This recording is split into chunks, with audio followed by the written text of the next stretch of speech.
sort of speaks to the breadth of the issues that we're going to talk about today. We're going to start out by asking panel members to introduce yourselves. Then we're going to ask the presenters to introduce yourselves. Danielle is going to do a brief summary, and then we'll get right to the questions. There will be time later this morning for some questions from the audience. So if you are in the audience and want to speak, we'll have a person with a microphone who can help you with that. And then we'll finish with some opportunity for questions from the board. All right. I'm Chris Harder. I'm the Quality Assurance Manager here at Scott County. I'm Cindy Geist. I'm the Community Services Director for Scott County. Jake Grusing, Library Director for Scott County. Lisa Brodsky, Public Health Director for Scott County. Linda Janowski, Scott County CDA. Dan Lauer-Schumacher, I'm a Housing Coordinator here at Scott County. Abby Guilford, I am the Continuum of Care Coordinator for the suburban metro area. Brian Tucker, the Planning Manager for City of Savage. Mike Waldo, Live, Learn, Earn Housing Work Group Chair, and also work for Ron Clark Construction. We do both affordable and for sale housing. And I'm Danielle Fox. Good morning, Adult Social Services Manager for Scott County. I'll kick us off here. Thank you for having us here this morning, and thanks to everybody that showed up. It's either a really good thing or a really bad thing when you fill a boardroom, so I guess we'll see how this goes. So we hope to cover the extraordinarily large topic of housing today, and we have two big buckets that we're looking to focus on.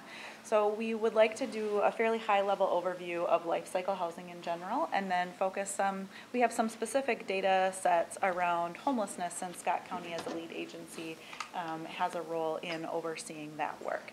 As one of the fastest growing counties across the state, Scott County has seen an enormous amount of growth in the need for housing, and not for any one particular type of housing. We see a full spectrum of need, from emergency housing of people who are seeking shelter for homelessness, all the way to a need for additional executive housing. So we hope to be able to cover a broad brush of that. And I think one of the primary questions that we get asked as Scott County staff sometimes is, what is the role of government in housing, and specifically what is the role of county government in that work?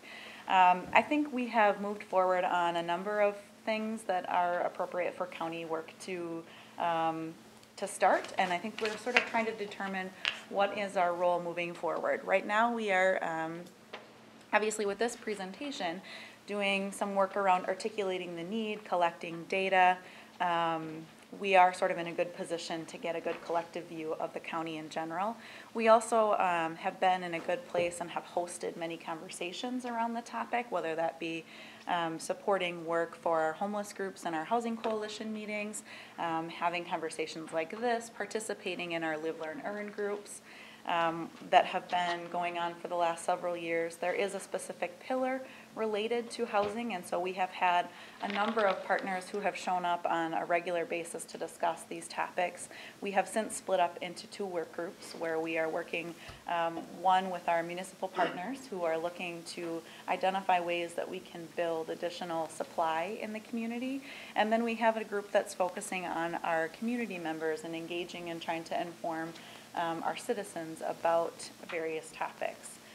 We certainly have a role as a county in our Scott County comp planning, but recognize that there's a lot of roles that other partners play. So even though we've got a number of panelists here today and a room full of people who participate in the topic, we felt like we couldn't get all those partners even in this one room because it's such a big area to cover. So beyond that, I think we are focused on providing services to our vulnerable citizens in Health and Human Services, but really it will depend on what makes sense for the Scott County community moving forward. But I will kick it off to our panelists to do just a brief introduction of themselves again and their role. But you have two documents. You have the Scott County Delivers packet that the board received prior, and many of you have seen. We also did provide in the audience a job profile, which provides some of essentially the cliff notes of the status of the county. So if there's anything else the panel would like to say before we get started quickly, otherwise Would kick you it mind off to if you. Would you mind if we start? Sure, go for it. Is that okay? Sure. Okay. Did we want them to say anything more about their jobs? No? I think Okay. it'll, Okay, yeah, it'll come out. Yeah. Well, first of all, I want to thank you for the information. It was very broad, and it seemed to hit a lot of different people. And as we're looking at the vulnerable the disabled, the senior, their needs are so dramatically different, and how to weigh those needs and try to move the trajectory forward without getting buried has got to be really difficult. So just understanding the topic, I just want to thank you for the information. It was great. And one of the things that I would like to talk to first on was the page 7. I was a little bit confused on, it's the ones that are referred. And it seems that these referrals seem to be mainly, I mean, it's across all the spectrums, or is it specific to a specific area, seniors or the disabled or the homeless? I'm not entirely certain. And the other thing that I noticed on here is, even though the trajectory and the outcome is advancing, which is great, what are the biggest barriers in moving this upward in a little bit larger fashion? And where do we line up against other counties? Are they having the same issues, or is their percentage turnout still pretty low? Sure, well, I'll start us off and then I'll kick it over to Dan and Abby because I think they have some great insight into this. But these numbers on page 7 relate directly to people who are assessed for homelessness, and they're homeless enough to make it onto this wait list. And these are people who were referred to a program, so not necessarily that they found a positive outcome, but these are the folks that were referred, or these were inside. You can see Yeah. much better for this, Dan. Yeah, so if you look at the little chart that's underneath, so there was right around, I think it was 51 in 2017 and like 53 openings for people to receive like a subsidy or some short-term help. And so it took us 78 and then in 2018, 82 households to fill those slots. So when we're reaching out to those households, they're all experiencing homelessness. And some of them were unable to reach. Some of them may have been referred to a program, but they don't meet the specific qualifications. And then the third group is those who were enrolled in the program, but they weren't able to find a unit that was willing to accept either the voucher or the short-term help. They weren't able to locate the unit. So those are the number of households in the very bottom who at least were referred to a program. The number above that, those are the households that in those years actually moved into a housing unit. And then the number above that is the ultimate goal of where we would say homelessness has been ended, is that if someone becomes homeless and then they're connected with a resource, and sometimes that's a unit, sometimes that's a voucher, sometimes that's short-term help, within 90 days. Because to say that no one's ever going to be evicted or lose their housing is unrealistic, but within a very short period of time, they've got the resources to get back into housing. So that's kind of what those three numbers are. And so the barriers tend to be if people have poor rental history, and that may be because of symptoms relating to mental health. They may have other barriers where they need like a handicap accessible unit, things like that. And then other things like criminal background, limited income, or gaps in employment, so that they're struggling to be able to afford the housing that's out there. Just one follow-up question, if I may. So this is for the homeless, and I just wanted to call it out just because, for the audience more so than anybody. What happens with those folks that don't fall within this bucket? So do the seniors and the disabled, do they go through the same level of assessment when their files brought to the county for review? Or do they have another whole different process that you go through when analyzing the needs of those other buckets of folks that are looking for some level of guidance? So we really do have limited resources for folks who don't fall into one of those qualifying buckets. And unfortunately, what you'll see is this information, I feel like, is directly tied to page 18 when you're looking at our vacancy rates across the county. So a lot of those populations are looking for available rental units. Our vacancy rate is about 0.9%. And so when you have someone who has barriers, as Dan's talking about, of poor rental history, or if it's a senior who needs, say, a first floor unit, they, I think, have these additional barriers that just stack onto that the general public is also seeing. And so it makes it much more difficult for them to identify a place, even when, as Dan said, we have vouchers that are available, typically from state or federal funding, that we could pay their rent on an ongoing basis. We just can't find the spot to put them in. Thank you. I have a question. So Danielle used the phrase like homelessness enough, or homeless enough. We have people who aren't homeless enough. Can anybody on the panel put a little, elaborate on that a little bit and give us a sense of what that means? That's the first part of the question. And the second part is who, if anybody, serves those people if they don't qualify for a mandated or a public program that we operate as county government. What services are available to them? So homeless enough is not a nice term, but we use it unfortunately because as Danielle said, we have really limited resources in terms of what's available to serve homeless households. We have far more homeless households than we have resources. And so in my role as the COC coordinator, HUD, the Federal Housing Development Agency, has really pushed us to prioritize the households that are most in need.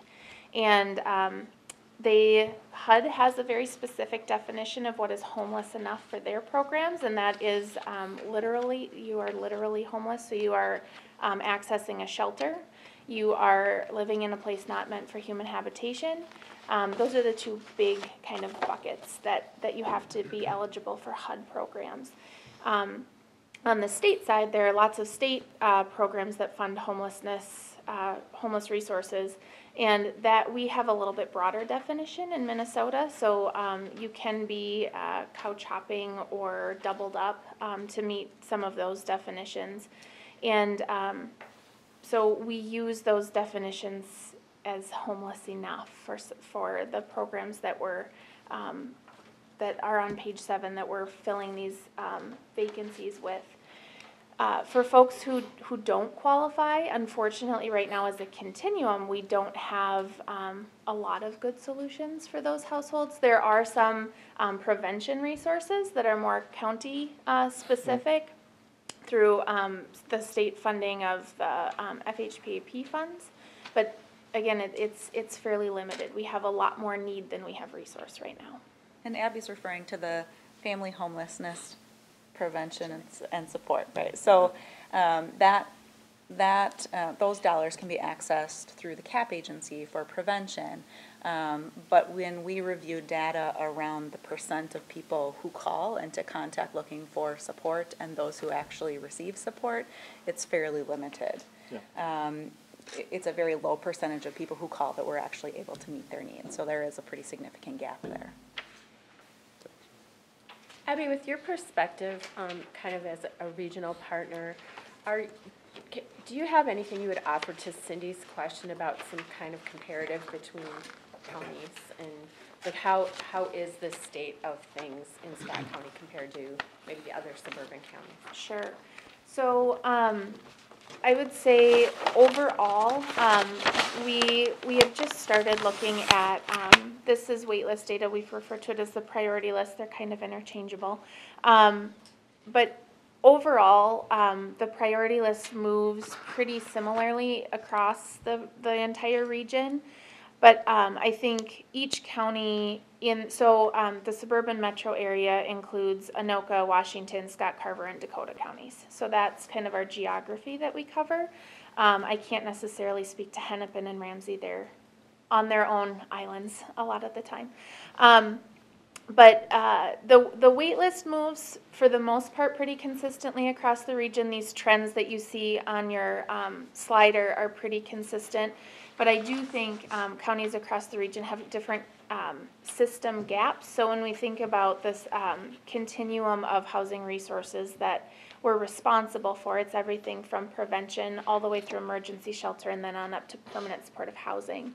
And I think in looking where Scott County has probably the biggest gap is in some of that emergency shelter.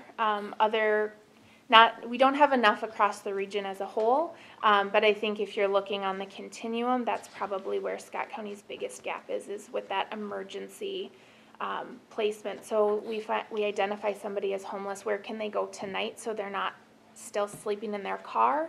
Not that other communities have that figured out, but they have more resources than what you do here. So on page 11, there's a little component here that says homelessness, in the lower left there. Homelessness trend lines are going down, but Scott and Carver, it seems to be going up. And is it because we're maybe a little bit more rural? What is the reason that the trend lines here, or our numbers are going up? And have we put any thought into, are there strategies that other counties are doing? I mean, it probably has some cost to it, but if it's substantial enough to change that trajectory, is it worth the conversation? I would say that it's not just Scott and Carver counties that we're seeing this trend, but across our whole continuum of care. So the whole Metro 5 area. counties that Okay. we see, and really we've seen a significant uptick in unsheltered homelessness in the past few years, which is a significant concern. And I think we're having ongoing conversations as a region about what shelter solutions look like for that. But funding is a real challenge with that, and in a model that works well for a wide array of need is another significant challenge with that conversation. We've had, I think, a lot of those discussions within the Live, Learn, Earn group about homelessness as a symptom, but it's a symptom of lack of housing overall, right? So if people can't find available units, then they're more prone to go into homelessness, as well as sort of that mismatch of median wages, which you'll see also on page 10 and 11, where it compares our average wages versus the average cost of available units here. I have a question. On page 9, you mentioned that those fleeing domestic violence has been the largest increase in 2018. And I have several questions about that. I'm wondering, is this a trend across the metro, or is this something specific to Scott County? And if you know, what percentage of the homeless in 2018 were those with DD situations? I think we've certainly seen that trend locally. I think that when we've talked with our metro partners, it has also been an issue metro-wide.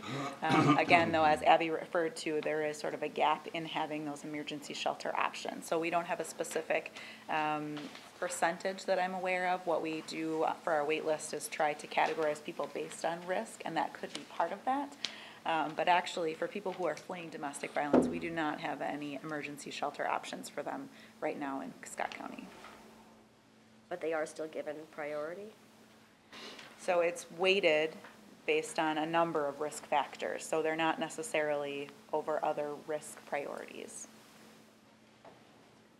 And again, they have to be homeless enough to meet that criteria, and as Abby said, some of that criteria for federal voucher programs is that they have to be homeless, literally homeless.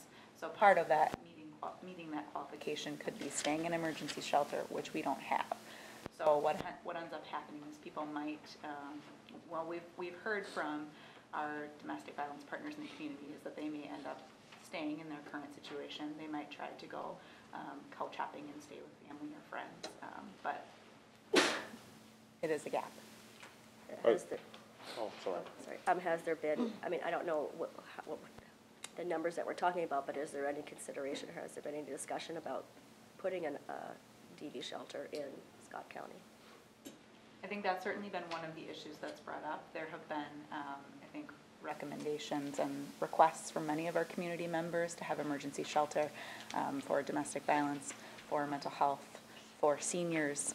We just have such a gap in all of those services, so I don't know that there's been any one targeted request to develop a shelter. There is a local group that is meeting on a regular basis to talk about shelter options, but it has been in the broad sense and not one specific population.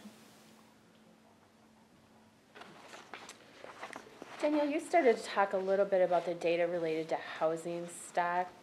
And I wonder, and you mentioned that Mike was doing some work on like building the supply, I think is how you said it. Is that right? Through Live and Earn. I wonder if we could talk a little bit about just some of the slides, like starting on page 9 and then also looking at page 11. Can you talk about some of those gaps in what the strategies might be around building that? Sure. So we talked about the Live, Learn, Earn group that has been meeting, that Scott County has been participating in, had talked a lot about housing, and we spent a lot of time identifying data, which we have quite a bit of, and so this is really the high level and basic information. But that group felt like it was appropriate to split into 2 subgroups. So one is our community stakeholders group, and the other one is our municipal partners. So that would be, I think, work that Mike has chaired within the Live, Learn, Earn group, would certainly include Brian and some of his coworkers in the cities.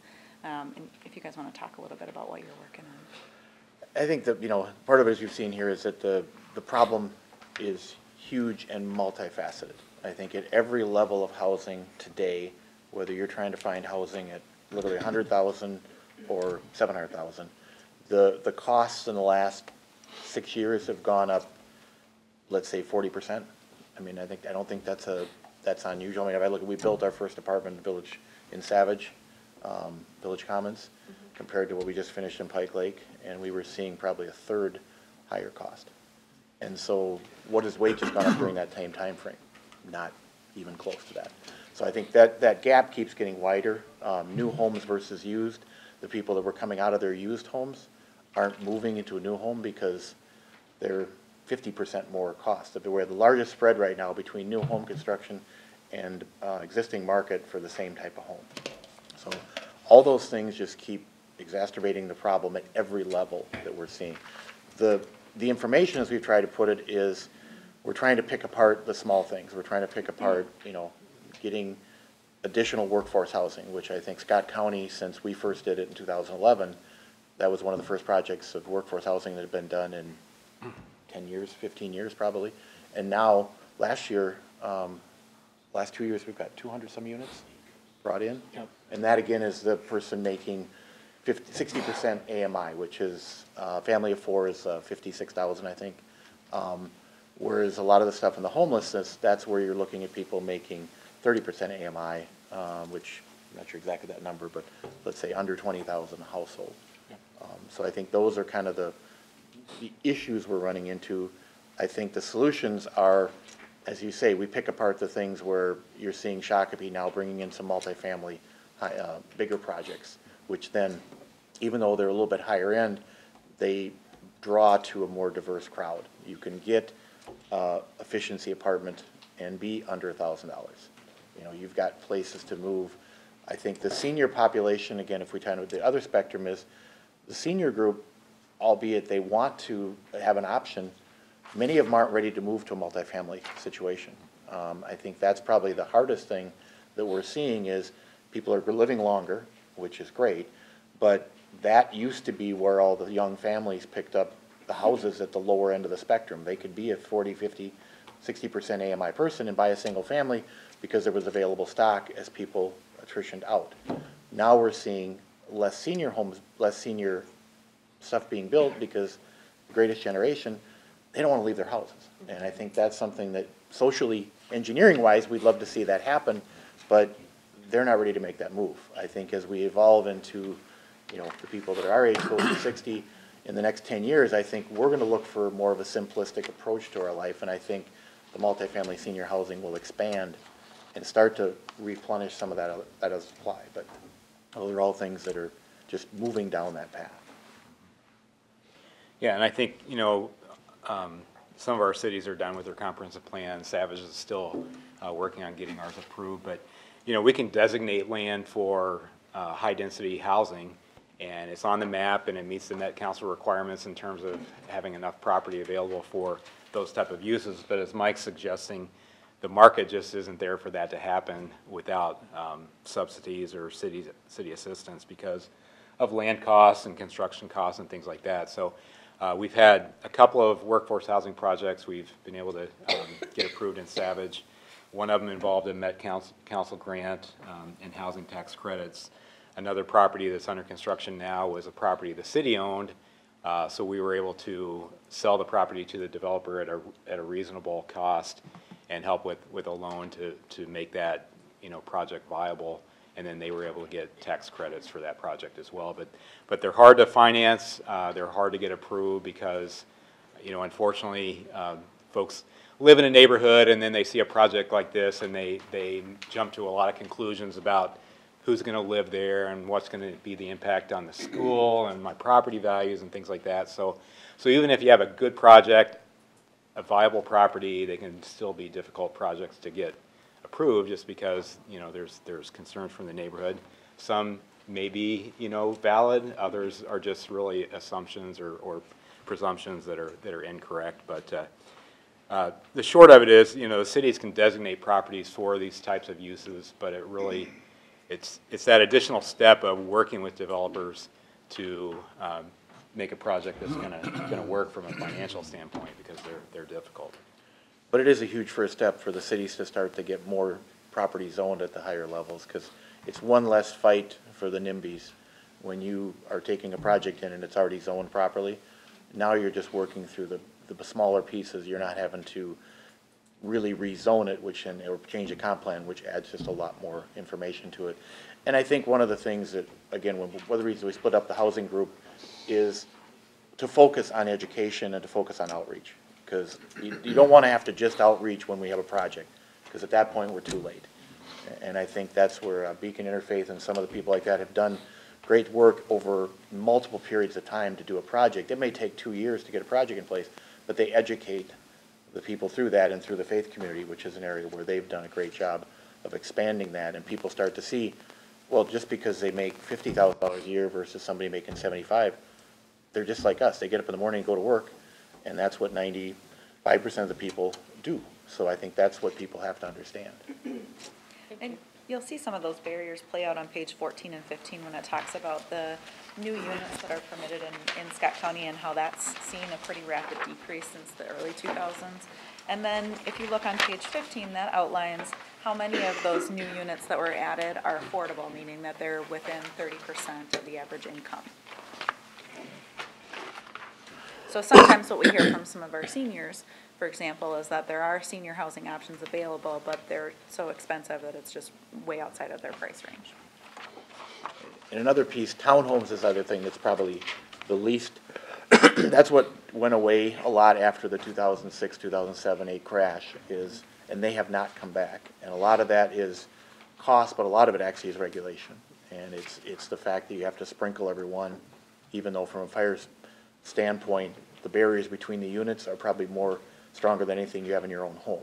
And so, but now to add another $7,000 a unit to add sprinkler systems and the various things, the regulations have pushed the townhome piece to another level that isn't there. Plus, you get sued. I mean, if you're going to build a townhome, it's not if you're going to get sued, it's just when. At the end of somewhere between 7, 8, 9, 10 years, the association is going to sue you and say every single thing you did was wrong. And whether they've maintained it. So there's new laws that have come out, but they have about this much teeth, and there's attorneys with big buildings who have paid for their entire buildings just suing builders on association maintained stuff. So it's just such a disincentive for anyone to get involved in that work. Yes. While we're on page 14, why does this matter? The second sentence there refers to using this data to evaluate if, as a county, we're keeping up with demand. Is that, I'm assuming that's projected demand, or is that just in response to demand from the market in real time? Well, I think either. I think we can see, based on the fact that we have seen a substantial amount of growth in the population of Scott County from 2000 to 2017, but we haven't seen that availability of housing options. So we certainly have seen that in the data. We've seen that from our citizens that we've spoken to. We've seen that from people who end up within Health and Human Services, who are experiencing homelessness, who come to our door with that. So how are we doing? I didn't see anything, I may have missed it in here. How are we doing keeping up with demand across all housing types? Are there areas of great success, or what's the story with keeping up? I don't have the Maxfield study information, and that's the one probably, if you look at that, it's on the CDA website. That's got a lot of the information. And again, we're in the process right now as a group of, those are done every 5 years, and we're trying to get an incremental point to say, okay, from when that data was obtained in late 2016, how have we done? I would say, as weird as it is, I think on some of the workforce housing, we've probably done better than we probably have at some of the mid and lower range of the for sale product. And that's what we're expecting to see, but we want to get some concrete information on permits from each of the cities and determine where that's going at the county level, but we don't have that information today. And some of that need being met can be seen on page 18 and 19, because when you look at the vacancy rates, that would reflect what's available, right? So in June 2016, our vacancy rate for rentals was 0.9%. So in 2017, we had an overall vacancy of 4.1%, which is close to that healthy range of 5%. But then when you get into rentals and it's 0.9% or less in many communities, it's really hard for folks who aren't looking to purchase a home to rent anything, and the homes available for purchase have been well outside of the affordable range for many folks. And anything below about a 1 to 1.2 vacancy is zero, because that's literally just the turns of people leaving the community to get you to that number. That means that there is zero vacancy. I mean, you're literally, somebody moves out on the 20th and you're back in on the 31st. I mean, it's that quick. And maybe you have 1 month a year where you take some months to fill it. That's really what it amounts to. I have a question, and not specific to any one of these, but when we look at the cost to provide housing to all these different pillars of folks, and knowing that there are some gaps, and when you look at the need versus the availability, have you streamlined, or have you did an analysis on what services, what costs do we incur because of the lack of housing? So we don't have the housing, so therefore we're going to provide emergency shelter, we're going to provide some level of assistance in other venues. Maybe there's an impact in our jails, there's an impact in our courts. Have we looked at what are the costs because of the lack of housing? And if we did, yes, it may be expensive, and our upfront cost may be difficult for our citizens to realize. But when we look at the decrease in maybe some of these other costs, where do we balance out? I guess I don't know, because of lack of housing, where are all the other costs that are now incurred because of it? I think it's incredibly hard to articulate that, but I think that we know from the information that we've looked at that the cost is incredibly significant. And there's an impact, as you mentioned, to our jails. There's an impact if kids can read by 3rd grade. There's an impact to kindergarten readiness. There's an impact to economic development. It's really hard for us to articulate that based on the information that we have. Because if someone has experienced insecure housing or homelessness at some point in their life, that impacts them for the rest of their life.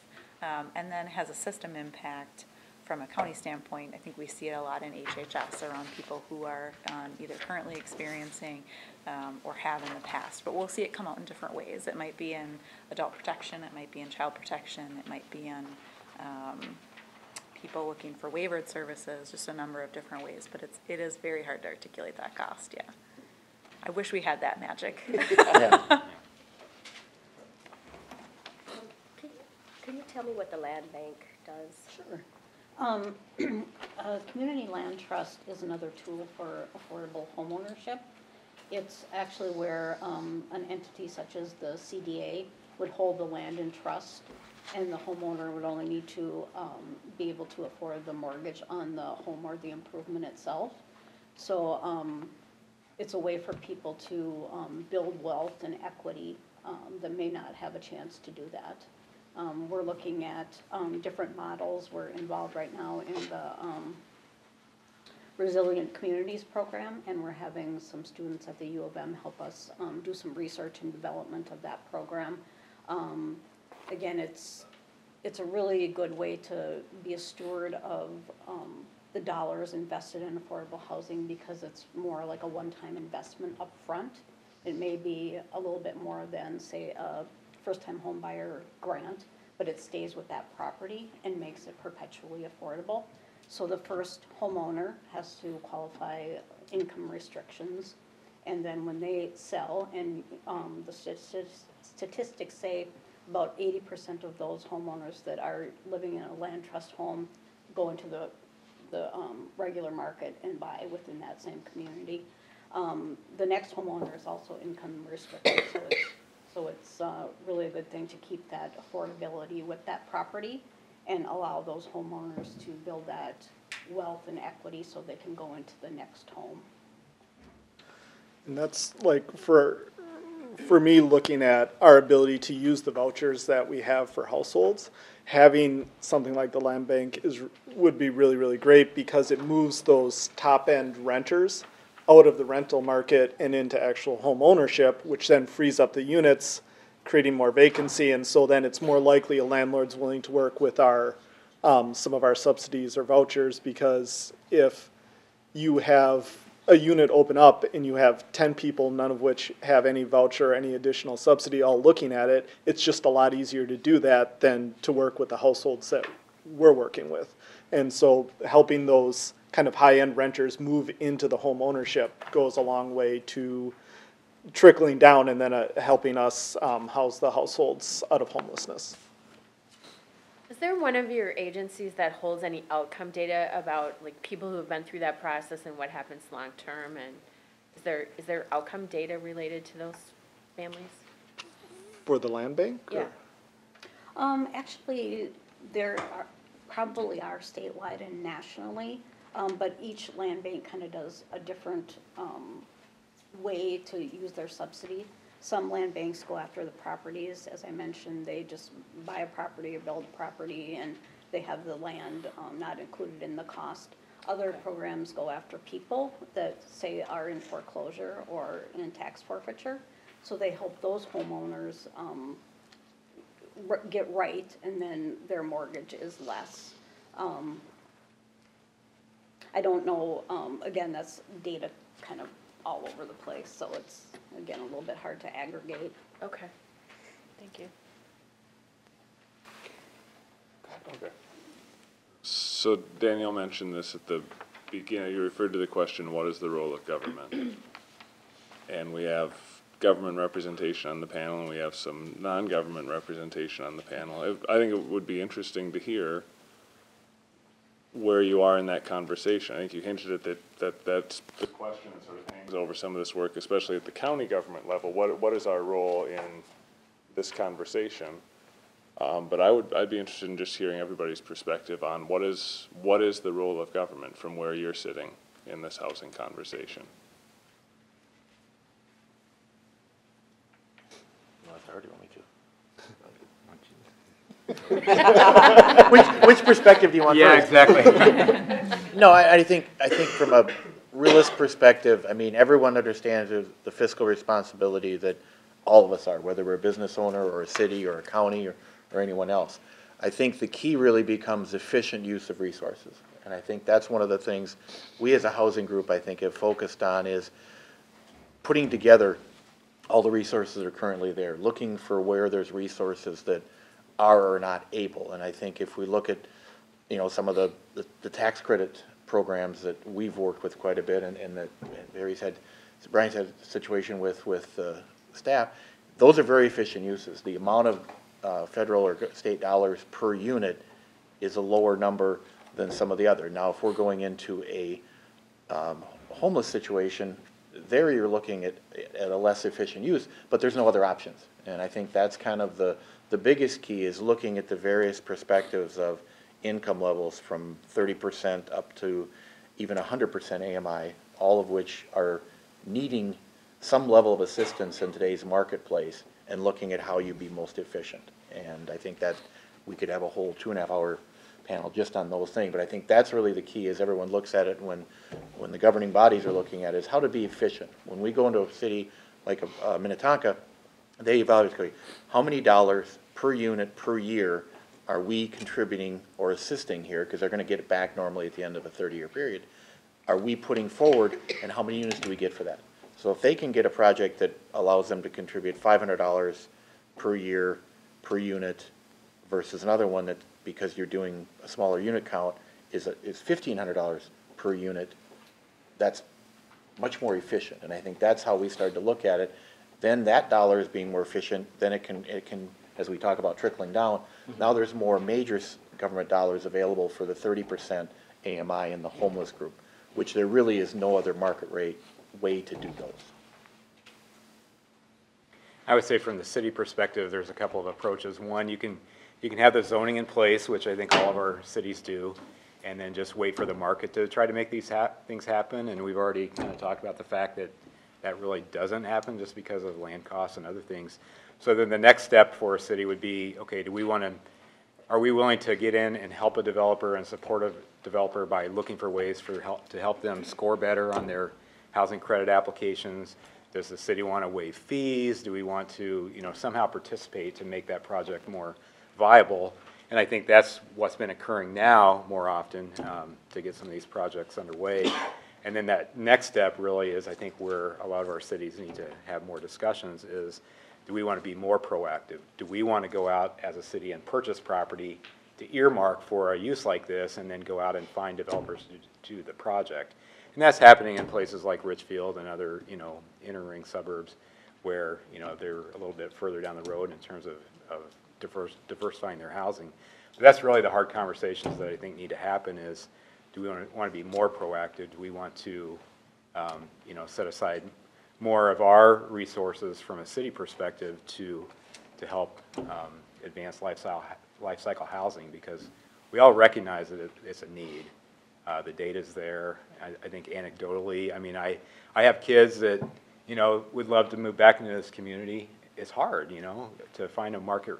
Just to look at market rate rentals is difficult unless you're already into your second or third job and have a pretty good income. So we know there's a need, and I think the cities just have to weigh out, are we going to be just reactive and deal with developers that come to us, or are we going to turn the corner and try to be promoting this and finding properties and developers to make it happen? Before we go on, can I just ask, is there anything particular that would draw a builder to Scott County given some of the things that you have outlined, some of the challenges? Like, are we competitive? Like, if all 5 metro suburb counties are kind of in the same spot, is there anything that would draw a developer here more than somewhere else?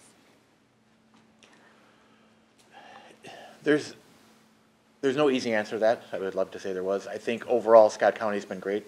That's why we keep coming here. I think transit is one area that I think over time is going to continue to restrict the communities. Shakopee really is the only one that has any decent transportation link to the rest of the metro. Because even if you have a community, to have a good community, you don't want, everybody's probably not going to work here. You want half of your households probably going to leave Scott County, or at least a major portion of them, and you need a way to do that. And I think that's one of the things that we see in a lot of your Hennepin County ones. Carver's probably behind, realistically, even Scott in that way. But I think the cities are great to work with. The land price is commensurate to, I think, what's going on here. I think, at least from multifamily, the cities have gradually become more of the zoning part. And I think that's really, from a developer perspective, it's what cities do you know you can work with, what cities are, going to give you a straight answer. Because if I come to the city with a project and we say, we want to do this, and they say, nope, I'd rather have that answer than say, well, maybe, and then you spend $100,000 trying to get it approved, and then the answer is no. So I think there's a lot of it is making sure that they understand what their goals are. And then when you come to a city and a county, and I think this county, because of the thing that's been done with scale and with the live, learn, earn, and the direction and the things that you're doing, you're ahead of a lot of the counties, I think, that are your maturity level in the county versus maybe, except maybe Dakota. I think Dakota probably is a little ahead or fairly even with you, and they've been active in that for a little bit longer. And I think you're starting to see that, whereas a Carver and Anoka, they're farther behind, I think, in that process. And you, Scott County, is starting to get closer to what Hennepin and Ramsey have done because they've just been a more mature county. And I think we've heard that from a number of developers, and to Jake's earlier question around what our role of government is, I think we can help push some of that along as far as serving the vulnerable adults in our community, because when we're working with a developer and they're looking to get a tax credit property, for example, we're small enough and we're nimble enough that they know who they need to call, or at least we can find them fairly readily. They have to come and present to one of our local housing coalition groups to get a sign off on the project, and in that conversation we've been able to, I think, make some gains in ensuring that there are some specific units called out for people with disabilities and who are experiencing long-term homeless, more than has been typical in the past. So that's just been helpful for us from a Health and Human Services standpoint to ensure that we're representing those vulnerable citizens in new units being built.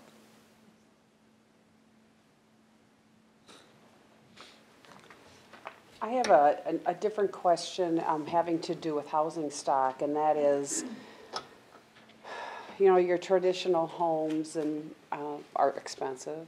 We know townhomes have their legal battles generally on the end that seems to have people shy away from that. But what are some of the conversations, maybe more at the city level, Brian, having to do with other non-traditional types of homes, such as your granny flats and your tiny homes and maybe some other type of home structure where maybe a big piece of property can provide independent living within independent units in a little bit different fashion? Can you talk to the group a little bit about if those conversations have been held at least your city, and or Mike, maybe at the development standpoint as to the feasibility of changing our housing stock and the look of a community?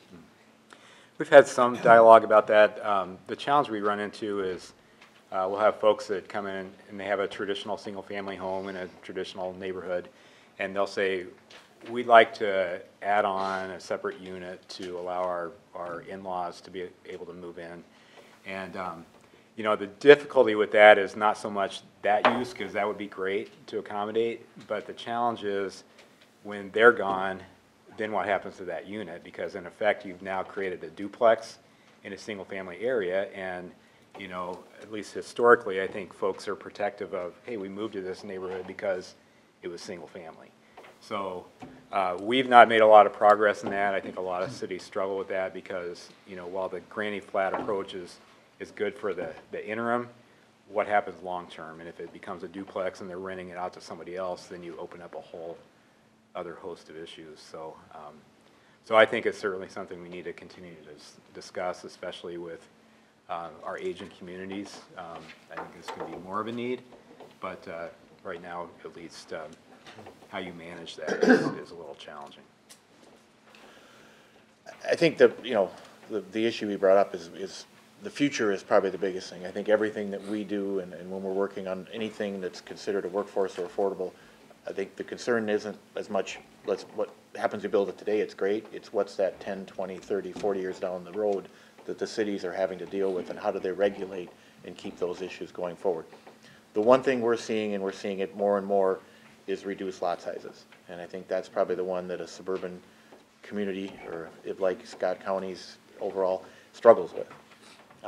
I know that there's a project being proposed by a friend of ours that's 22-foot wide homes, and all alley fed, single family, detached, and they're gonna meet a price point, I think close to 300, or maybe a little less. So it's something you're not seeing, but it's something that's, you know, you're seeing Denver's doing it. It's actually, the product is coming from Stapleton, which when they redid the Denver airport in Stapleton, they really expanded out a lot of the concepts to try and figure out live, work, you know, smaller lots, vertical stuff. How do you make more homes fit in lots and still have them function well and be something the cities are proud of long term? And I think that's one that's going to evolve, is just continuing to shrink that lot size. We're not getting the 1 acre lots anymore. I mean, it just, unless you're willing to pay through the nose. And that's something that we, as almost everyone sitting in this room, isn't quite ready to accept yet, but our kids and our grandkids aren't seeing that, and they're not wanting to spend $600,000 on a home to get that extra half or 3/4 an acre.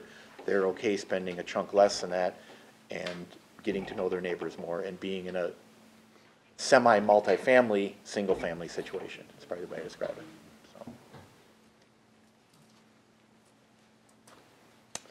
So. I feel like I'd like to just ask one question on the very last slide before we move on to audience questions, just because this is a program that the county provides some financial resource to. This is about specific to the Families Moving Forward program. And I'm wondering, Danielle or Dan or someone, if you could speak to just some of the changes in that program that maybe like skews these numbers a little bit. Well, I believe Beacon is here today and is prepared to make a statement about this, but I think this has just been a result of the overall barriers that we're seeing across the community. Again, Families Moving Forward is serving families who are experiencing homelessness, so they likely have some barriers in place, some income barriers, potentially some barriers in getting them into available units, and they just have not had that flexibility of being able to access open units across the community. So I think this is a reflection of that overall. One of the things here, I just have the homeless data broken down all sorts of ways, but one of the things is, looking at January 2017, we had 36 homeless households with 36 children among those households. Currently, with the last one I did here in January, we had 38 households, but we had 68 children in those households. And so, and Beacon may speak to this a little bit better than I can, but it seems to me, looking at the data, is that the single parent with one child, single parent with two parents, one child, the smaller households are moving through the system because they're utilizing 2 bedrooms, and we have lots of 2 bedrooms in Scott County. It's those households that need the 3 bedrooms or the 4 bedrooms end up going into shelter, and then they're staying there for a long time because, one, they need a much larger voucher if they need a permanent supportive help, or if they need that short-term help, the issue is they just can't locate a unit. I mean, there's been period of times where we've worked with households who need a 3 or 4 bedroom, and they've had a voucher that can fully pay that amount, but there's 3-4 months go by and not a single 3 or 4 bedroom becomes available for rent during that entire period. So that's the challenge it's the bigger families that are getting kind of bottlenecked there because there's not units to move them into. And with that, I would turn it over to Beacon if they have. Can you wait just a second sorry. for that? Yep. No, that's okay. Can I just ask though, as we were getting ready for this, it was my understanding that there was a change in location that may have impacted the data from Scott to Carver or Carver to Scott. Is there? So their day programming location changed. So Families Moving Forward operates on a host church model, which is helpful because it engages our faith-based communities. But it's a shared program with Scott County and Carver County, where a church congregation would host these families for, I think it's 2 weeks is the typical period of time, and then it would move to another congregation. So I think the day programming spot has changed over to Carver County, which has changed sort of the staff's home base has been over there, which I think if you're located in a community that could have a shift. But some of our families have expressed just some challenges in being able to accommodate that host family model, because although we are engaging a number of congregations, which is excellent, it's been hard on some of those kids who are having to move from one place to another, as well as it's difficult to serve people who have those higher needs, like people who are coming from domestic violence situations or people who are experiencing mental illness, have another disability, those types of things. Great, thank you for clarifying that. Okay, panel, do you have other questions, or should we, no? Okay. Okay, could we, Mary? Hi.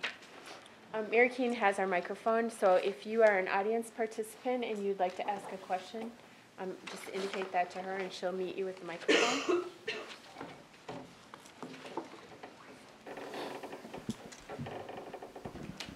Good morning. My name is Sakina. I'm the director over Families Moving Forward, and I just wanted to kind of address some of the questions that you guys had.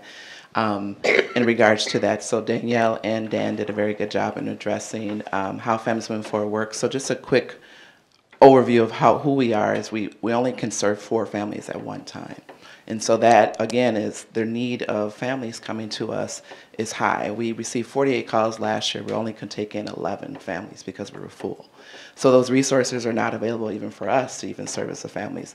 And as Dan has mentioned, is that we have a really great outcome. As you can see, is 82% of our families since we opened in 2014. However, because we can't move them out because their families are getting longer, they're getting bigger, and so they're staying with us a little bit longer. We went from 68 of getting the families out, 68 days, to now 108 days. So I just want to kind of address that a little bit, is the impact that she mentioned earlier. Is what is that impact? What is the impact of overall is the families are staying in our program a little bit longer.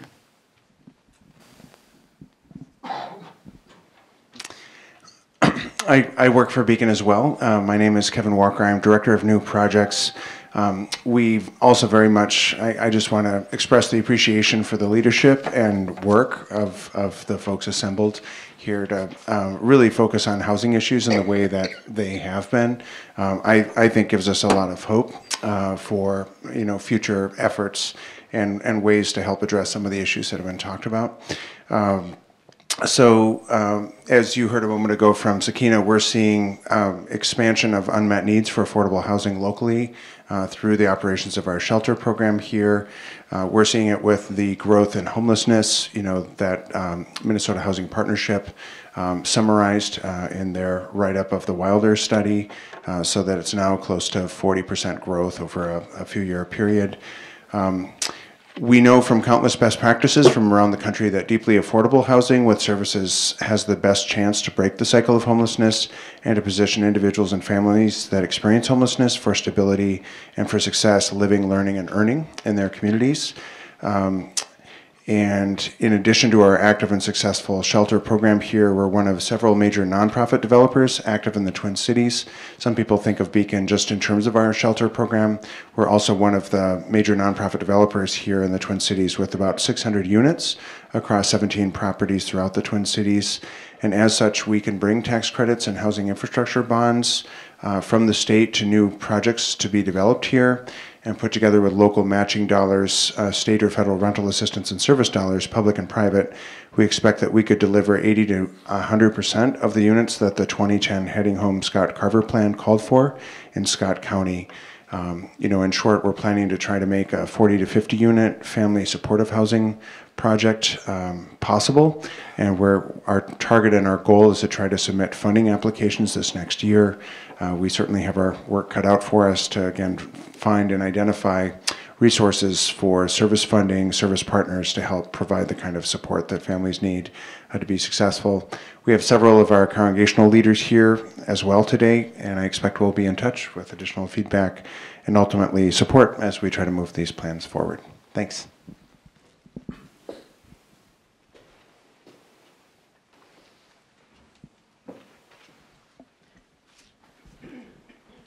Hi, my name is Barbara Brooks. I actually live in Waconia, but I am a volunteer leader with Beacon. I don't have a question, but I do have a challenge. Governor Walz came to the Beacon convening meeting and spoke as the state budget as being a moral document. And that is something that I have heard in church before, but never before from a government leader.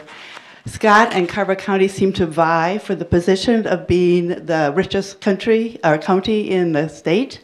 And so I would offer a challenge to you to look at your county and your city and your state budget also as a moral document. And as we come from a faith perspective where we believe we are our brother's keepers, please keep that in mind. Thank you.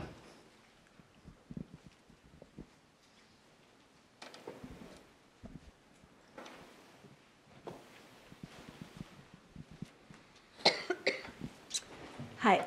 So I have kind of a personal situation where my mom was living in assisted living, and she fell and ended up needing to have brain surgery, and so therefore could not go back to her assisted living facility unless she had 24-hour care. And so we were in urgent need of finding her memory care because she has dementia. And I called every available place in Scott County and some outside of Scott County, and was eventually able to find one place that had an opening. And thank goodness she's able to pay on her own, because if she needed assistance, there would be nowhere for her to go. So I find it interesting that you mentioned that seniors are not wanting to move out of their homes, but I think there's a dire need for situations where they don't have the choice, and they need to move out of their homes, and they need to have 24-hour care. So that's just my comment.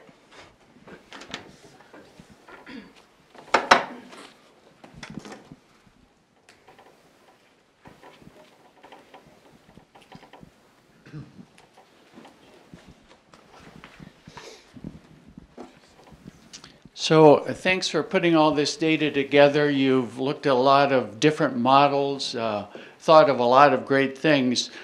Could each of the panel members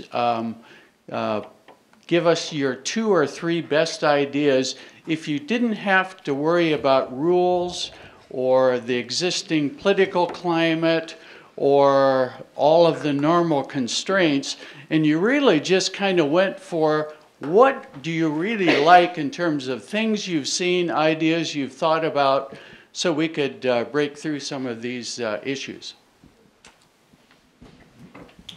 So I can start us out. I think from a health and human services standpoint, I think we really see every day those stories about seniors who are looking for options, people with mental illness.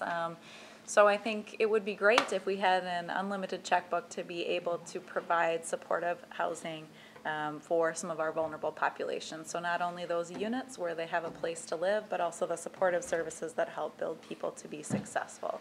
I think the other thing that I would like to see us keep going, which I think we've done really well, is with the support of our board and with the support of Scale, is having opportunities to host the conversation and to engage our community. Because I think when we talked for almost 3 years with our housing work group, the common thread that we saw through everything was either engagement or education, and whether that was having conversations with our cities or with our community members, that was the common thread that kept coming up over and over again, was that engagement, helping people communicate the data and that need. So I would like to see us continue that work.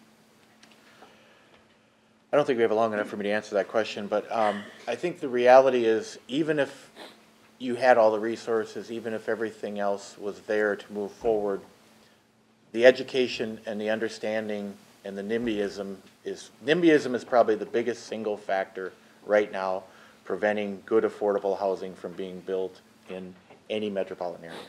And I think it's truly an education and knowledge base, the fact that as you get to learn that everybody is really the same. And yeah, there's projects where if someone goes and spends $1 million on a house, they may want their community to be that way. But from an overall perspective, that doesn't mean that a block down the street, I can't have a project that has 30% AMI or 60% AMI, or that has income restrictions, and all of a sudden that's going to ruin my community. I think that the dollars and cents is only half of the issue. The real issue is understanding the need and the people that live in workforce housing and in service-related housing that need to be there, and that's the biggest issue to get over as much as the money. I would concur with that. I've been encouraged by the fact that over the last several years I've met with multiple developers that are looking to do projects of this sort. Before it was pretty much Ron Clark and his group, and that was it. And so we're seeing more activity as far as folks that are understand the process of getting these kind of projects done and are approaching cities. So I guess my desire, at least for the city of Savage, is that we work actively with the folks that are willing to stick their neck out and try to get a project done, get behind those kind of projects, support them from an approval process standpoint and from a financing standpoint to the extent that we can, and try to make headway, because I think that's it. I think the partnership between our cities, county, and the developers is real critical, and we can't just step back and just say, let's let the market do it, because it won't happen that way. It can't. I would say, much to Danielle's first point, just an affordable unit or housing option for everybody who lives in your community. we need, and then on top of that, we need an adequate safety net for it, so they can maintain their stable housing, or if they happen to lose their stable housing, so they can get rehoused quickly. And then that there aren't a lot of barriers that come with that housing, so that we have housing that will allow folks to have a criminal history and to have mental health history and to have some of the barriers that make it really difficult for us to house our the folks that we work with on a daily basis. If those barriers could all go away, we would be leaps and bounds ahead of where we are right now. Yeah, so just from my own experience too, I think for me, I agree with everything that's already been said, and for me, it's just two things. It's the density, and if you increase the density or allow a higher density on the multifamily housing, that lowers the cost. They're not buying an extra acre and a half of land and then not developing it to meet the density standards. And then the transportation is that, I love the idea of land trusts. I 100% support that. I think that now Scott County's in a place where we have an opportunity to utilize that, especially along the southern end of the county, where now is the time where the incomes would make those homes and stuff affordable, and then being able to preserve that so that in 10, 15 years, those homes continue to be affordable, and again, that we can move those higher end of the renters into housing and then into their second or third homes after that. But one of the big barriers that a lot of our households have in utilizing our vouchers, like in the rental market, is they don't want to go to a Belle Plaine or a New Prague or an Elko New Market because they can't get back to where the services are and the jobs are in a large part on the north end of the county. So just being able to get people back and forth. And then, with the density, I live in a 1,000 square foot house in Minneapolis on a 16th of a lot, and for a young family that works great. But as Mike's talking with the cost of building the home that I have now is probably 60,000-70,000 more than what I paid for my house when I bought it. Yeah, I agree totally with everything everyone said, and I think if we're talking about life cycle housing, we do need to have housing for, the people that do your hair, people that watch your children, all the way up the scale. And again, that's a lot of education and outreach and understanding and acceptance of that. I know with the Community Land Trust, education to those homeowners is a vital piece of that, and at the CDA we do have home ownership counseling and education, so that makes them far more successful than a lot of times an ordinary homeowner. But there also has to be the understanding of people that they're not getting subsidies because they don't want to work or do what everyone else is doing. And again, that's the just understanding the broader scope of what we're trying to do. Thank you. So I have a question from the audience here. Do we have any concerns with our apartment buildings about their tax credits ending and conversion to market rate facing us here over the next couple of years? I've read about that in other communities. Actually, the one I grew up in, it was a real big issue.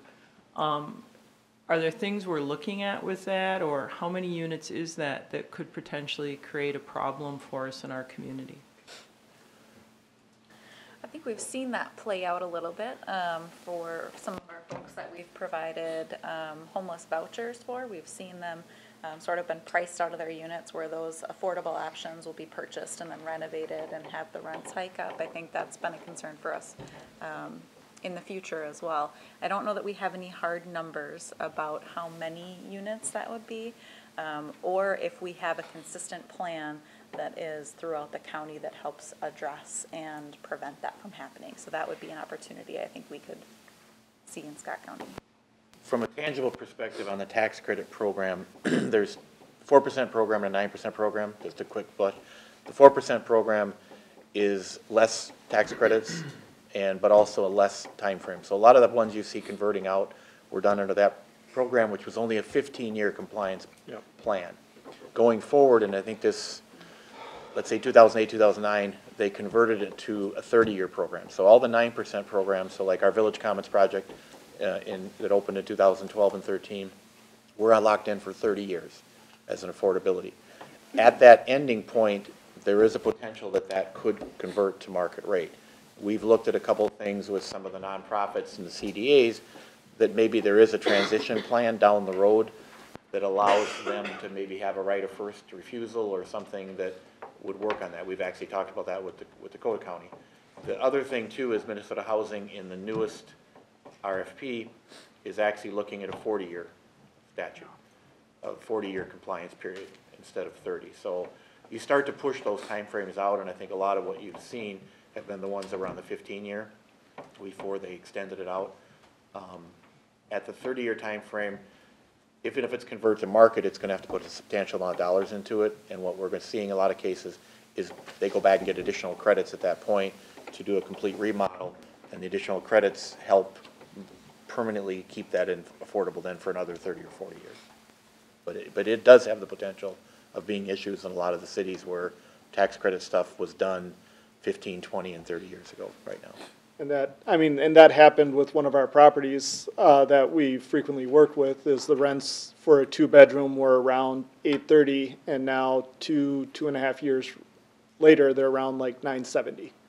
And so for those with subsidies, some of that can get absorbed by the subsidies, but for those households who were just self-paying and were kind of in those income brackets that, $50,000 or whatever, they're getting priced out because they're essentially having to come up with an extra $1,200 to $1,500 a year for their rent that they just don't have.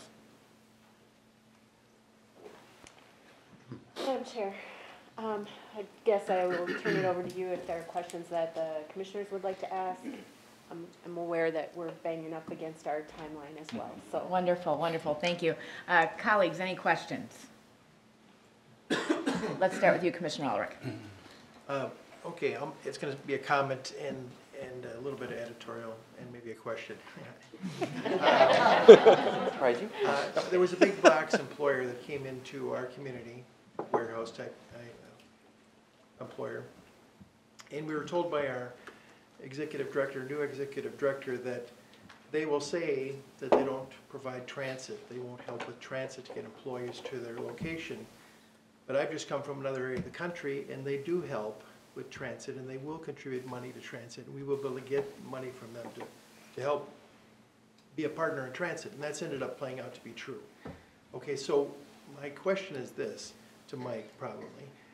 Mike, when you do an affordable project, affordable housing project, you're seeking subsidies from the CDA, from the state, or whatever, different programs where you can undergird the cost of a unit so you can make it work.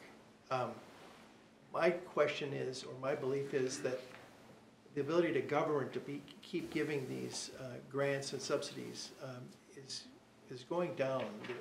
It's going to keep going down.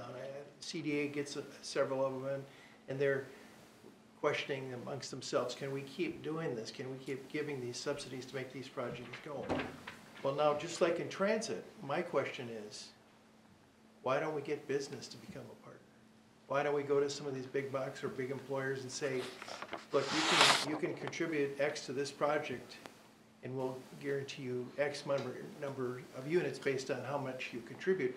Take government out of it completely, and do partnerships with business. I hope you'll explore that. And I wonder if there's anywhere in the country where they that seems to me, if a big box employer needs 1,000 employees and they can't get them, they're struggling to get them, it would seem to me they're going to start being extra creative in how to fill those jobs. I think the biggest issue becomes the regulations around housing today, and the fact that even if that big box retailer supports a project, they have no ability to make sure that their employees are the ones living there. And I think it's not like the old Kohler, Wisconsin. Kohler built a town. Everybody lived there. That model was in place for years and years, and every state has multiple towns like that.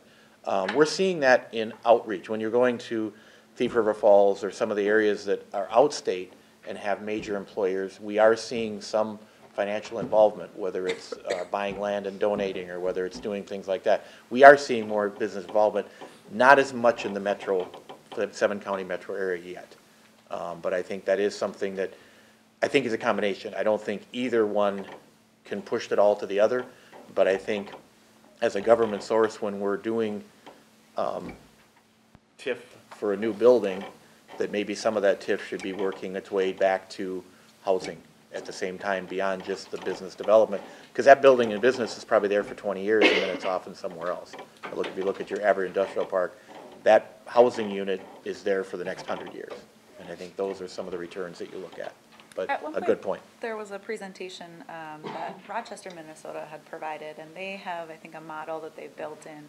And I don't know if it's the city model or if the county participates in. It sounds like it's a collaborative, but every new development, they have a certain percentage of that development cost that has to go into developing affordable housing options. So could be another opportunity to explore. And Richfield's doing an inclusive zoning. They're just in the process of doing something right now where they want 9% affordable in any new project that's being built, or a compensating fund put into that. And again, there's a fine line at that point as to now what have you done to everybody else's price of their home, because now that price is going up 10 to 12%, if the costs are going up 9%.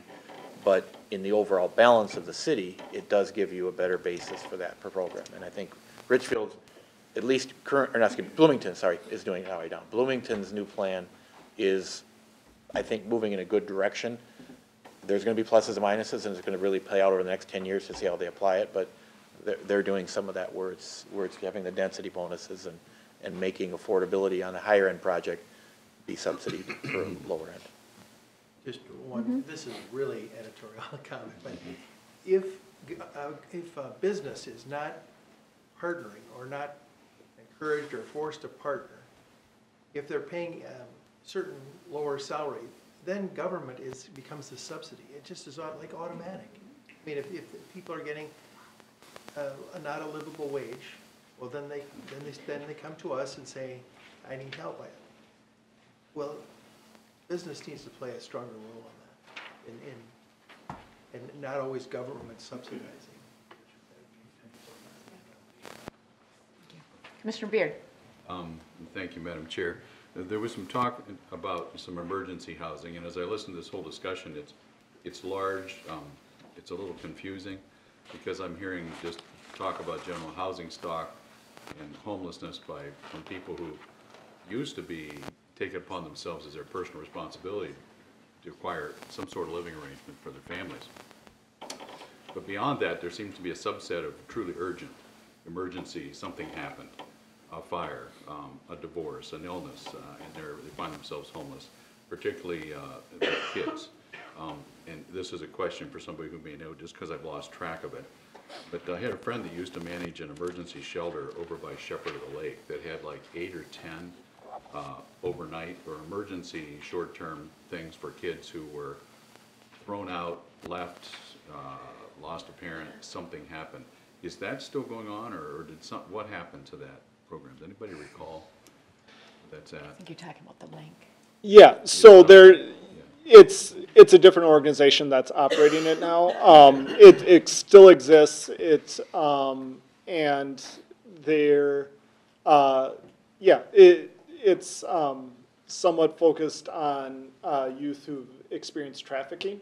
Okay. Yep. But I mean, it's still a resource that's out there. It's still around the same size, but it has.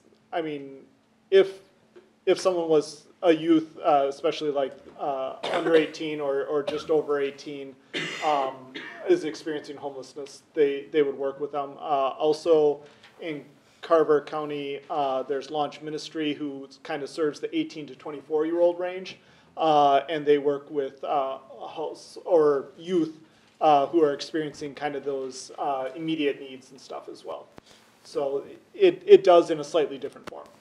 Can I just clarify, and Dan's correct, but it's called the link at this point, Okay. and that is very specific to sexually exploited youth. And we certainly have had youth there, but it is not a shelter in the same way that you're thinking of, where I shouldn't say just homeless youth, but where homeless youth could just go. It is really specific to sexually exploited youth. It's really a regional model at this point, serving a very specific population. Thank you. Commissioner Ulrich. Now, this is going to be a commercial, okay? At 9:43, I got an email. It's from the CAP agency. It's about it was to the FISH Partner Network. And it said, older gentleman has health issues. He's been sleeping outside. They got him a place to live, but he basically needs everything inside. You know, bed, couch, chairs, everything. 8 minutes later, somebody said, I got a couch and a love seat. You know, they're starting to respond. So if you're not part of the FISH Partner Network, I encourage you to consider becoming part of it. This is how we meet needs in our community. People post needs, the community meets needs, and it's really quick, 8 minutes, the need is starting to already be met. That's my commercial. Thank you for that. Commissioner Beard, did you have any other comments? I did, yeah. I was happy to make time for the commercial break. Especially that one, since fish is pretty near and dear to our hearts philosophically and morally. You know, fish does everything out of voluntary association, which I think, as long as we're speaking about religion and Christianity, that really is the command on each one of our lives, is that we step up individually. For us as politicians to step up, you got to remember that we have people with guns that compel behavior and compliance. That's not really voluntary association. I would question just how much love is being spread around when we take your taxes, and if you don't comply, we send the sheriff to your house, and he will take your house. It's just the way the system works. So know that that's a philosophical point of dissension, intention, and a constant debate among us with election certificates, because we hear about the need here, and it touches our hearts, and it touches our souls outside of this place, because we have a relationship with the Creator, and we do feel like we need to take care of our friends and our neighbors. That's a very important part of what we do. But how we accomplish that is where the debate is. Because if I just raise the taxes of the little old lady on Fifth Avenue and give some more money to Danielle, that's not compassion on my part. That's politics. That earns me votes from somebody, I guess. Maybe not from the little old lady who I took more money from. But that's just kind of my editorial comment. But I want to compliment Jake on asking the question to all of us, because it's one that we listen to here. What is the role of government in all of this? It's one we discuss and debate constantly, and we think about it as we weigh everything we do as government. What is our common core of beliefs? Do we have to run the courthouse? Yeah, we do. Do we have to help make sure that people drive on the right side of the road and stop on red? Yeah, those are common things that we all agree to. But when it comes to taking care of core human needs like food and shelter, some of us remember the days when that was a human personal responsibility. It was my responsibility to feed my kids, not bring them down here and ask you guys to feed them. It was my responsibility to build a house for my family, not yours. So that's a tension that some of us feel in our very souls as we listen to this discussion. Now, I'm also on the board of the Benedictine Health System, and at 2:30 this afternoon, we're going to break ground on the Benedictine Living Center on the west end of Shakopee. That'll be eventually almost 300 units, which will encompass independent living, assisted living, and memory care.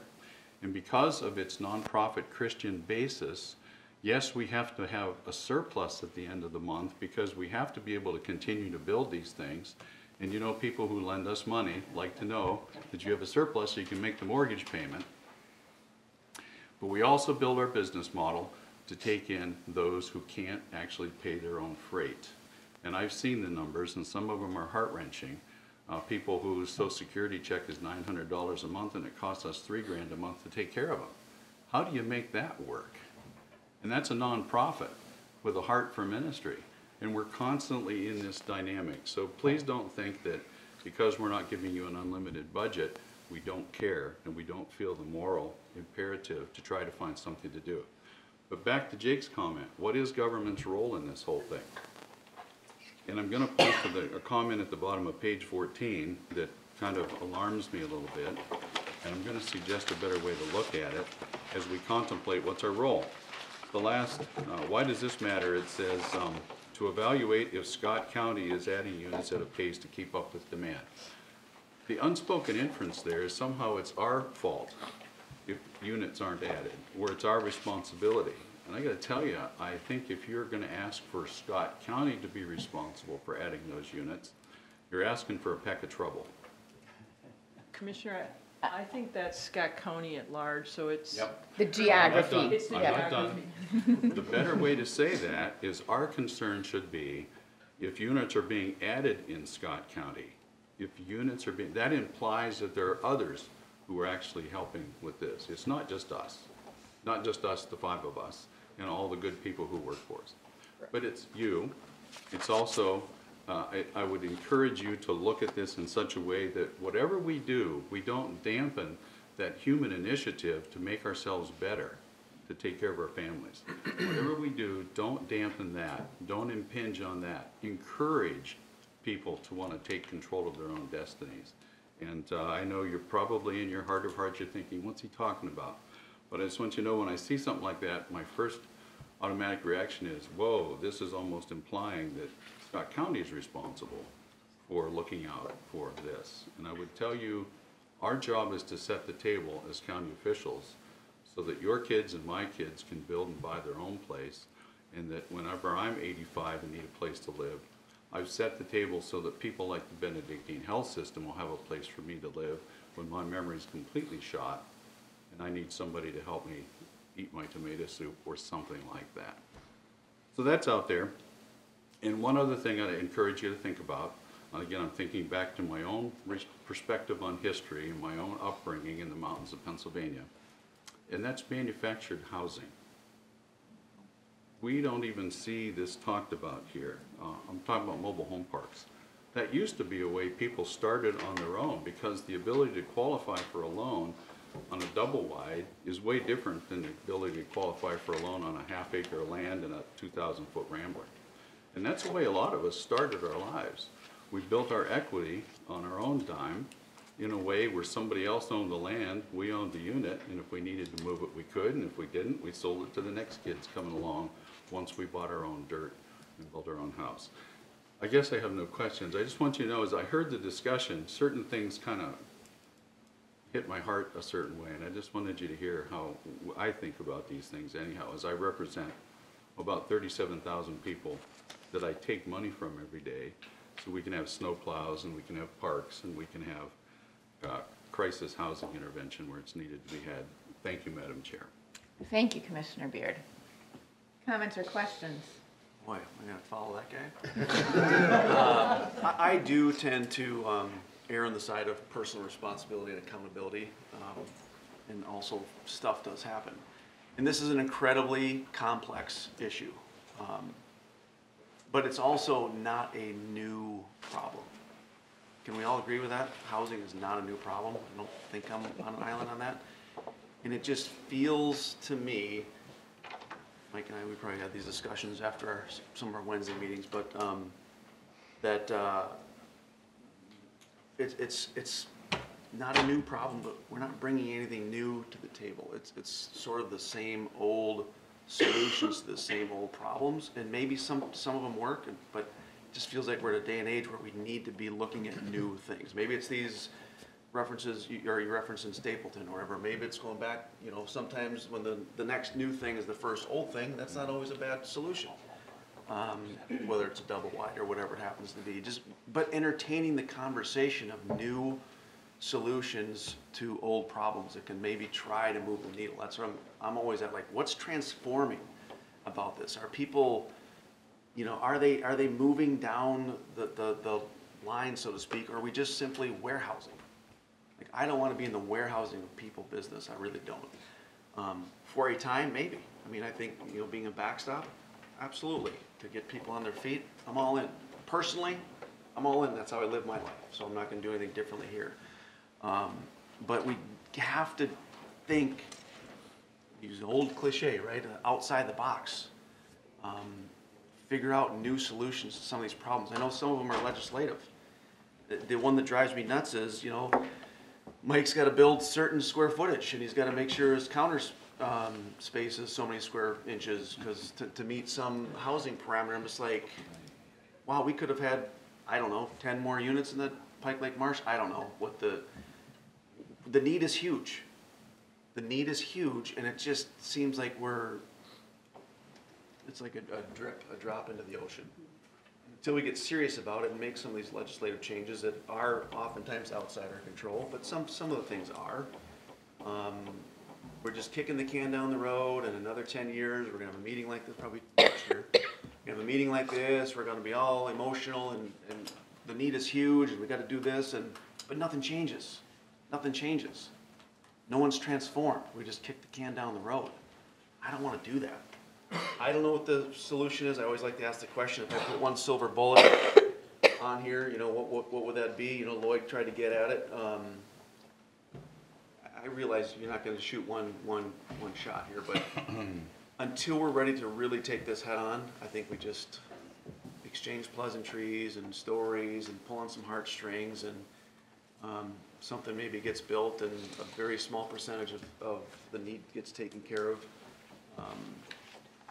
I realize this is a societal issue, and there's a lot of things that go into trying to transform that so that we do care for one another. I'm kind of, am I beyond my 5 minutes now too? You're getting there. I'm getting there. I'm getting the timers. She's grabbing the gavel up here. So that I'm just putting that out there, that's kind of my convictions, is personal responsibility. Hey, I'm here to help. I'm willing to help people out. But we can't keep digging in pockets and not getting anywhere with transformation in people's lives. That's just my, kind of where I fall out on all of this. I'm willing to do whatever I can do, and I hope that we're all, as human beings, willing to do that. That, to me, is where the solution lies, not with people with gavels or sit behind a big desk. We can be part of the solution, but not the solution. I think that's it. Thank you for those comments. Commissioner Wall. I would just say, I heard a lot of NIMBYism. I don't know who said it. Yeah. I deal with a lot, and I think maybe you do too a little bit in our areas, but there's a lot of that, but there's also, and I'm being very short here, the keeping up with the Joneses. And, you know, a lot of people, you know, they'll, instead of spending money on houses, they'll have a $45,000 truck sitting out in their yard, and it's like, okay. Anyway, that's all I'll say. All right, thank you. Sorry, one last thing. That's a big one. One last thing I did want to mention is I think we did sit in this room a year ago, and we had a housing consortium talking about housing. One question I had is, hey, if there was a faith-based home that had an open bed, I didn't mention what faith, I just said faith, would that be a stumbling block? And I think someone on CAP was sitting down at the end and shaking their head, yeah, I think that would be. And I think one of our own kind of thought maybe it would be too, sitting in the audience. And I think there's a gentleman in the back that I see at different fish meetings that does some of that type of scenario where you have homes, faith-based, with beds that could have heads in them. Is that a hindrance? We're kind of the collection point of all the need, and man, we get all these stories and this and that, and we don't have places to put them, but there's places out there that we could at least refer them to, but if faith is the stumbling block, is that still the case? I don't think, sorry. Go ahead, Danielle, I'd like you to address that. Yeah, I don't think it's a stumbling block at all. I think we have needs across the board for different populations that need housing options. I think faith-based works for a lot of people. It doesn't work for some. So the Amen. important thing for us to consider is to make sure we have a variety of options available. The other piece to it is how do we sustain it long-term with funding? And so some of the faith-based organizations and their programming is harder to fund with state and federal dollars because they don't check some of those boxes. But I think we're open to all options across the community. So we've moved into here. That's good news. Definitely. All right, I would like to wrap this segment up. I do have a couple of comments. First of all, I want to thank everyone who's here. I am going to be a little more optimistic than my colleagues here. We are making progress. For somebody who's lived here for 48 years now, we are making progress on variety of housing stock and how we've evolved in helping people help themselves. I think that's evident by how full this room is today, by all the faith-based partners who are here today, the business partners around this table. I would bet, decades ago, even at a county government meeting, we did not see this kind of engagement or involvement. That may have been government's fault, it may have been community, whatever. I think we've made huge progress in those things. So I really thank those folks who are here today. We are making progress. I was really glad to hear the information about families moving forward, because as we've all talked about, we have limited resources, and that is one place this board has said we want to help families move forward out of homelessness. So to see those numbers, to know that we are at capacity and serving as many families as we can is important. If it takes a little longer, it takes a little longer, but that's important. I think Commissioner Beer's comment about being creative is a reminder we need to have every day. It sounds like, and it seems like, from at least a government role perspective, one of our biggest needs is that emergency shelter. Yet it's not one emergency shelter to serve people who are disabled, people who are seniors, people fleeing from domestic violence. That doesn't work. We don't have the population density here to have 5 kinds of emergency shelters. So we need to really look, and I think we can learn from our neighbors about what emergency shelter success means. It's not necessarily a building where you can go put your head in a bed. It's more like families moving forward. It's more like very creative options for folks fleeing domestic violence. And so I'm hopeful, especially because of all the non-government employees and community members in this room who care and who are working together. I think we've expressed very well the role of county government here is to engage, to assist private developers get those tax credits from federal and state by helping find people who can go into those units for people with disabilities and seniors. It's to care for our most vulnerable. That's really what at least this board has expressed. It's we don't want to take anything away from private developers. We want to let you do your job and build that variety of housing stock. So thank you for everybody's engagement. Stay tuned, talk to each other about what's going on in your arenas, and know that your input and your engagement in this issue is really appreciated. So with that, we'll take a 5-minute recess to reset up the room and continue with the county board meeting.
All right, if we could get the door, we'll reconvene. Let's reconvene the February 19th, 2019 meeting of the Scott County Board of Commissioners. We'll move on to item number 7, the consent agenda. These are items that have been previously workshopped, discussed, and information provided on that will pass in one motion if the board so deems. I'll go ahead and read these items. Item 7.1, adopt resolution number 2019-016, approving entering into a 3-year contract with PLM Lake and Land Management Corporation for treatment of curly leaf pondweed in Cedar Lake in an amount not to exceed $172,260. 7.2, adopt resolution number 2019-017, authorizing entering into a 5-year agreement with Midwest Paratransit Services for contract operations for dial-a-ride services in Scott and Carver counties and rescinding resolution number 2018-187. Adopt resolution number 2019-018, recommending transportation projects to be submitted to the Minnesota Department of Transportation for local road improvement program funds. 7.4, adopt resolution number 2019-020, authorizing amendment number 1 to the agreement with Kimley Horn and Associates Incorporated for consultant services for the County Highway 42 expansion project in the cities of Shakopee and Prior Lake. 7.5, adopt resolution number 2019-022, authorizing County Administrator Leslie Vermillion and/or her designee to execute agreements, amendments, and change orders that are within the approved construction budget for the Government Center Campus project. 7.6, approve record of disbursements and approve claims. 7.7, adopt resolution number 2019-019, authorizing entering into a cooperative agreement with the City of Jordan for cost participation on the trunk highways 169 and 282 interchange, preliminary design, and environmental documentation. 7.8, approve a new on-sale liquor license for Thirsty Grouse Hospitality, doing business as Red Fox Tavern in Newmarket Township. 7.9, approve the renewal application for Scott County Precious Metal Dealer License for Mark Smith, doing business as Pawn Exchange LLC for 2019. And 7.10, authorize staff to issue a solid waste license for a concrete storage and recycling facility to Pentagon Materials Incorporated at 9900 Old Highway 169 Boulevard in Belle Plaine, Minnesota in St. Lawrence Township. Finally, 7.11, to approve payroll processing of personnel actions.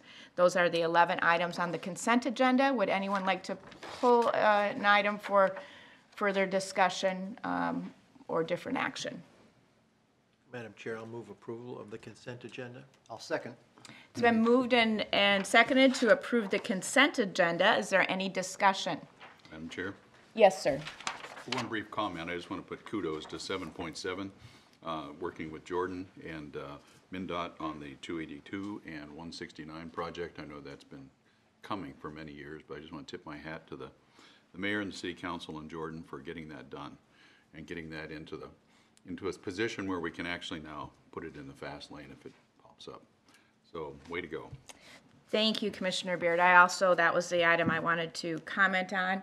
I think it's important to note that we do congratulate and approve the City of Jordan, who's really been driving the bus on that project with MnDOT. County staff, of course, have been at the table the whole time, and this is our effort to contribute to that design project by using some of our sales tax revenue to further it, even though, there's a lot of work already started at 169 and 41, but we know that's going to take a couple of years, but we need to be moving on to this next project and make sure we're ready. So thank you for those comments. I wholeheartedly concur.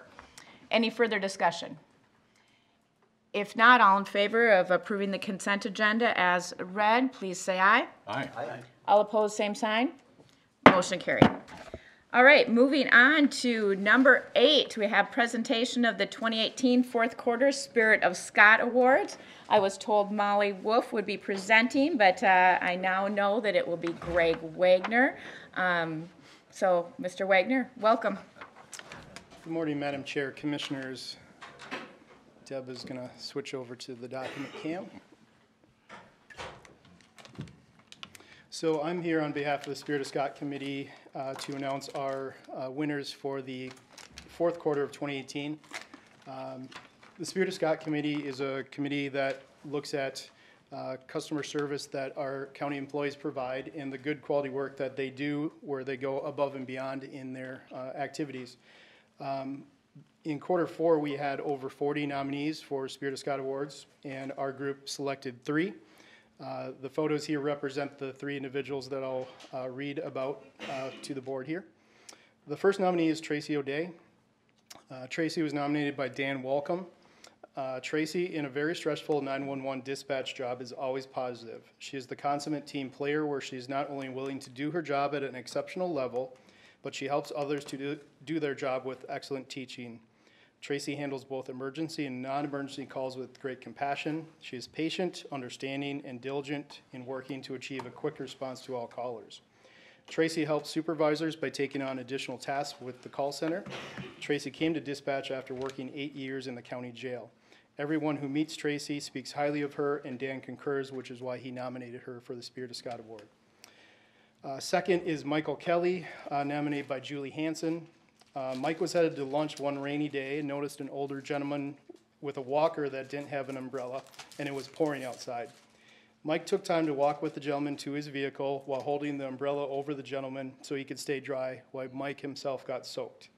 This is just one of many caring things he does for customers and coworkers. Third is Pat Gray, nominated by Mary Kosmatka. Pat, after volunteering at the Veterans Day lunch on Election Day, was returning to her desk to prepare for an afternoon meeting. On the way, she offered to assist a gentleman of advanced age in walking the steps up to the government center. During the walk, the gentleman informed Pat he was here to vote.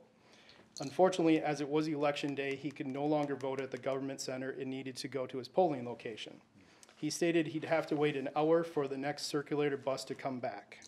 Pat, true to her generous spirit, offered the gentleman a ride to his polling location on the way to her afternoon appointment. He was very grateful not to have to wait an hour. Mary was so inspired by Pat and believes she should be recognized for ongoing selflessness that she displays daily. So on the screen are the nominees. Tracy is here from the 911 Center. We'd just like to recognize those 3 individuals as well as the other nominees. Wonderful. Thank you. Congratulations.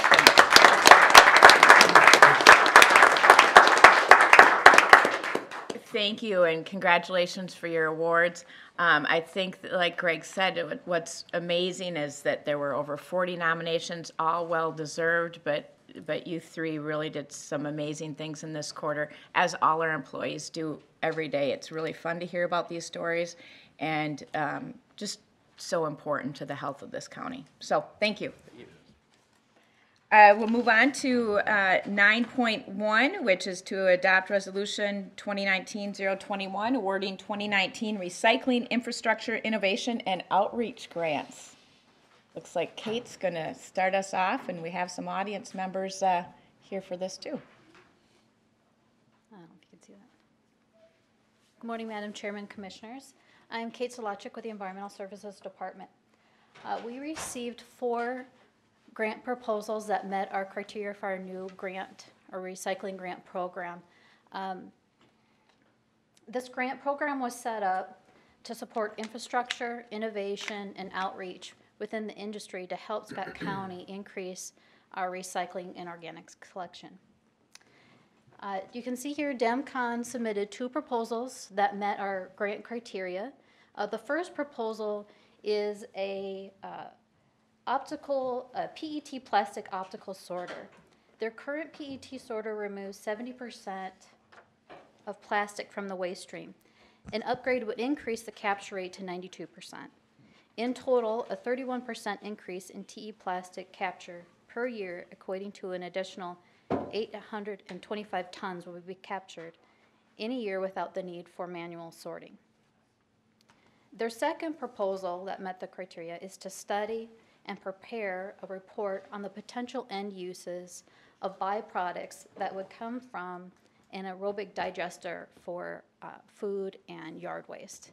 This is of interest to us right now as the metro area is looking into anaerobic digesters. And DEMCOM is here this morning if you have any questions on that technology or that study. The next proposal is from the Recycling Association of Minnesota, or RAM. They are proposing to increase outreach on plastic film, which is plastic store bags that you see in all of your retail locations. What they would like to do is reach out and find more businesses that would be willing to be a collection point or improve collection points. Reach out to residents and businesses for education on these drop-off locations, and then also support a market so that we can continue to recycle those plastic bags. The last proposal that met the criteria was Minnesota Wastewise Foundation. And their proposal is to host networking events, engaging Scott County businesses to talk to them about recycling and then promote Scott County's current business recycling program. And this is really an opportunity for businesses to get together and learn from each other ways to improve recycling in their business.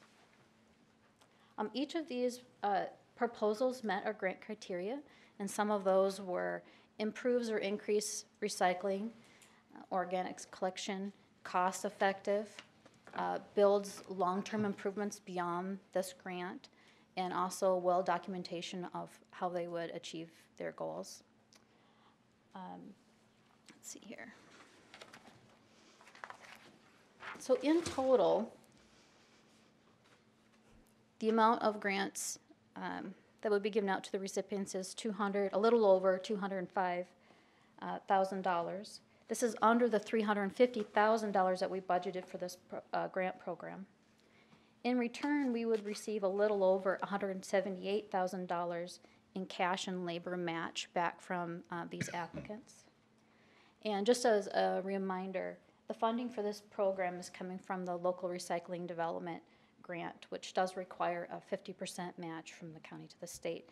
And if you can see what we'll need to do, because not each of these categories we're required to have a 50% match back. So technology, that optical sorter, that's a 50% match that will come back from DEMCON. But the outreach is 25%. So what we'll do is we'll use $13,500 from the Scott County Solid Waste Special Assessment to make sure that we've got our 50% match back to this for the LRD grant. So that's it. Staff is, we're really pleased with the proposals that we got. We're excited for the end of 2018 to have our applicants report back to us on their success. And we recommend that you approve this resolution. Great, thank you. Any questions or comments from board members? Mike, or Commissioner Beard, sorry. Thank you, Madam Chair. Kate, first of all, thank you for reminding us where our funding came from. That was from a state grant, I think. It comes from taxpayers anyhow, but it comes through the state. We are moving that along. If they can talk about it, I'm curious about DEMCON's involvement with the digester technology. We had, I'm looking at Bill now in the audience, we'd had some discussions with another partner, maybe two in the county, that are doing some organics recycling, and the smell sometimes is the neighbors exclaiming about that. Could this, what you're learning from this, could this benefit that whole thing too? Or I don't know if you can talk about a possible partnership or a relocation or anything in a public meeting, but maybe we can just hear briefly about that, Kate, because I know there's some neighbors in my that I represent that are really concerned about another organics facility that's doing the Lord's work, but in a rather smelly fashion. So. Okay. Do you want to touch on? Okay. Madam Chair, Commissioners, Bill Keegan, the President of DEMCON Companies. First of all, thank you for hearing this, and thank staff for their work on these grants. We're very excited to be a potential recipient of this. Specifically, Commissioner Beard, to your question on the anaerobic digester. Anaerobic digestion technology in and of itself isn't new. It's been used for generations in Europe. It is a closed vessel technology that does address any odor concerns. Some of the challenges we have here are less so an technology challenge and more of an economic challenge or a challenge of is there markets here for those byproducts from the digestion. Typically, the odors that you're looking at or talking about are with open row composting, right? When we take food waste and do it in open row composting, there's challenges keeping the odors down due to our climate here. We have a very humid climate, a lot of moisture, and we get a lot of odor. So this is an alternative technology.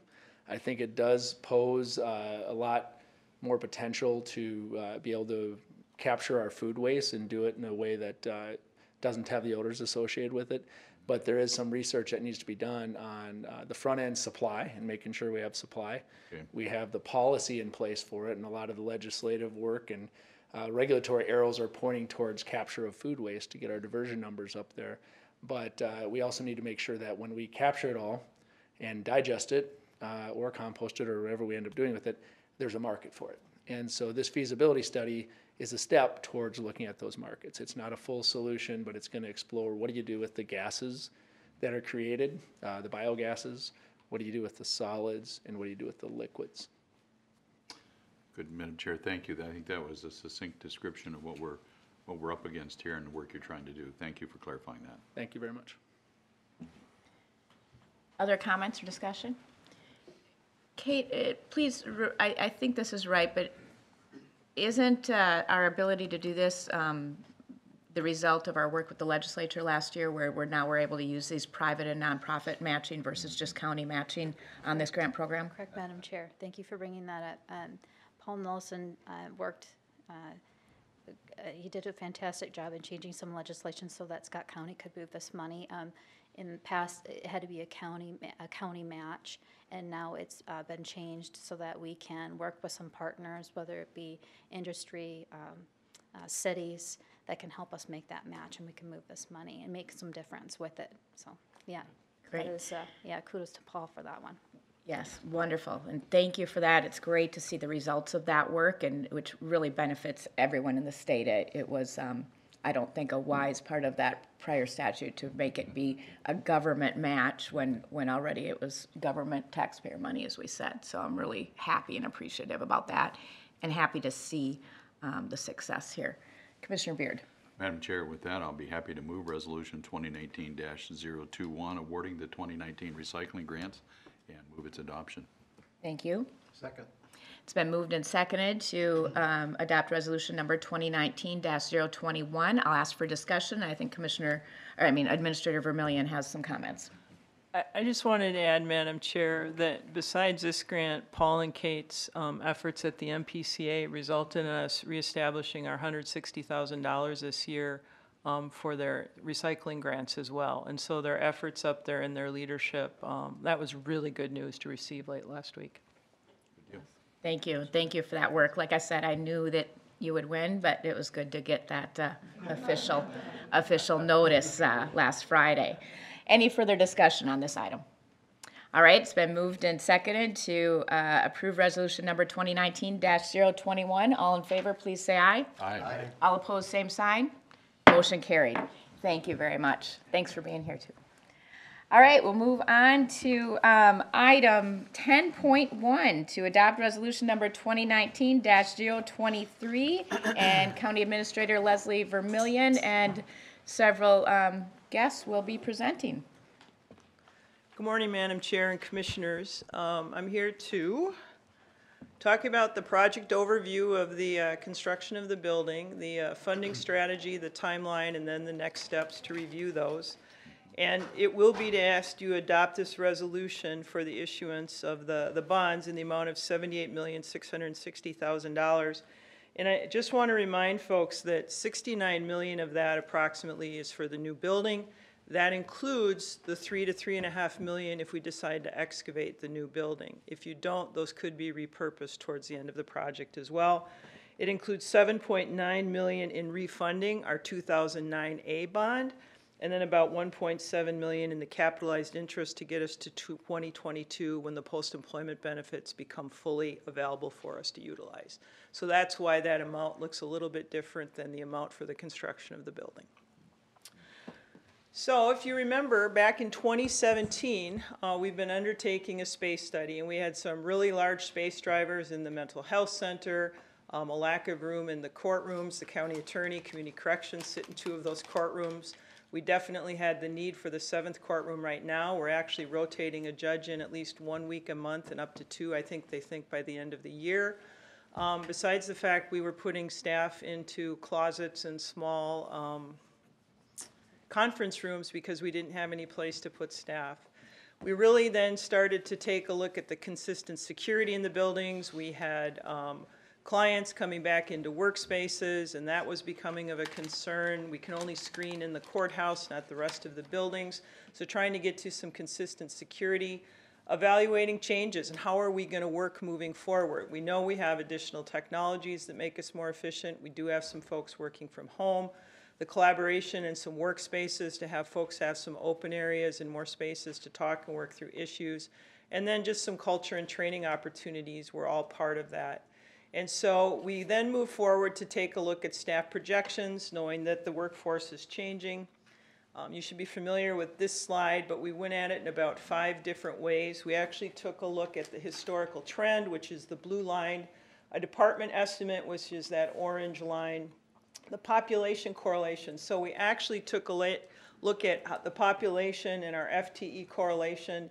And then we came to kind of a consensus in each one of the departments that projected how many staff we would need 23 years out from when this study was being done. And the dash line there, the dark dash line, is the consensus number that we used for planning purposes. Each one of those then had a square footage attached to it based on those numbers. When you take a look at that then, we had a space shortfall just existing of about 57,000 square feet in our current needs. By 2020, that would grow to about 78,000. By 2030, up to 107, and by 2040, about 117,000 square feet. We broke that out then by facility to take a look at the different facilities and where those deficits were. We talked about the culture, how we wanted to structure for this additional space, and the determination was made to bring a 120,000 square foot building to this campus and bring our employees from the workforce center and the central shop out where the highway department, the county surveyor are, to this building from a cultural standpoint, from an efficiency and work standpoint. And then you can see that there would be a surplus of about 23,000 square feet in 2020. By 2030, it'd be down to about 12,000 square feet. And by 2040, we would anticipate this building being at capacity again. The only building that was not needing of space at this time was the law enforcement center. And the projections were that it might need several thousand square feet for administrative purposes by around the 2040 timeframe. So we were good through 2040. When we talk about the space that we're creating, the Government Center 2, when we talk about it, there will be, because this question has been asked, there'll be about 91 vacant cubes and 12 vacant offices once the building opens, and about 41 vacant cubes and several offices vacant in this building once it's renovated. So there is quite a bit of room for growth and open areas for folks to have moving forward. This is the recommended site plan. You can see the Government Center 2, just north of the Justice Center and west of the Government Center. We will be removing, and I'll show a picture here shortly, of the Conference Center and the home across 4th Avenue there. And that will then become parking. The red hashed area will be green space for the church. We made a commitment to them that we would move their little garden in that area, provide some green space for them. We then have entered into an agreement with the church to utilize their parking during the day. To the north of the law enforcement center, we will actually be expanding the parking and making creating some spaces in that location as well. And then over to the west of the church on 4th, you'll see again the hash parking. That is the church lot that we are going to overlay and upgrade so that it can be used for parking. Kind of sits vacant today. It's where their garden is today that we're going to move to that red hashed area where their box garden is. And then the county actually owns that smaller parking center just west of our large one that also will be upgraded and overlaid as part of this project. That is currently county parking. I'm trying to think. From a parking standpoint, we currently have 377 stalls. We're going to add 155 with this project. So we are going to increase the parking, and that does not include any of the on-street parking. So we will have increased capacity here for parking moving forward. This is a shot of the lower level of the 4th Street entrance. The steps that you're familiar with outside of the link to the north here will be removed, and you'll be able to come straight in off of 4th. That lower level will predominantly be the mental health center. It's also where the elections equipment will be stored, right next to the elevator. A small room for staff to do some of their exercising and things like that. There will also be where some of the equipment for facilities is housed. And then that large area to the west is the area that we put out as an alternative for excavation that would have just the floor, some minimal lighting, and walls put up for the county to utilize moving forward if you so choose to go with that alternative. That was the one that was an estimate of about $3 million roughly to excavate that part of the building. The next one now is the first floor, and this really has its main access off of Atwood. You will be able to come up half a step of stairs or utilize the elevator from 4th. It would take you into the link there on the right side of the drawing. This is really where the WIC clinic and public health will be over on the western side. Also, the veterans area is there so that people can come in off Atwood. There'll be some parking there for that. We'll have direct access for our vets right into that area. It's where folks will come in and meet clients. They will actually come down. There's a lot of small meeting and conference rooms there for our Health and Human Service staff to come down and meet with their clients. Thus the security concern of not bringing them back into the work areas and things that have been raised over time. There's also several large conference rooms that you can see there that will be available for the community during the evening. We can lock that part off from the rest of the building, so it will be available for folks to use for evening or weekend needs, a conference center that we would finally have available. It also is where the resource and training room is for Health and Human Services in that end of the building as well. And then the link you can see there, which would connect again to the Justice Center, the Government Center, and then the Government Center too. The second floor is all staff. It's community corrections on the right or the east side of the building with their access to the courtroom, and then Health and Human Service staff. The kind of grayed out or very light, those are where the open cubicles and open space will be. There will not be staff there when the building opens. That is for growth as required.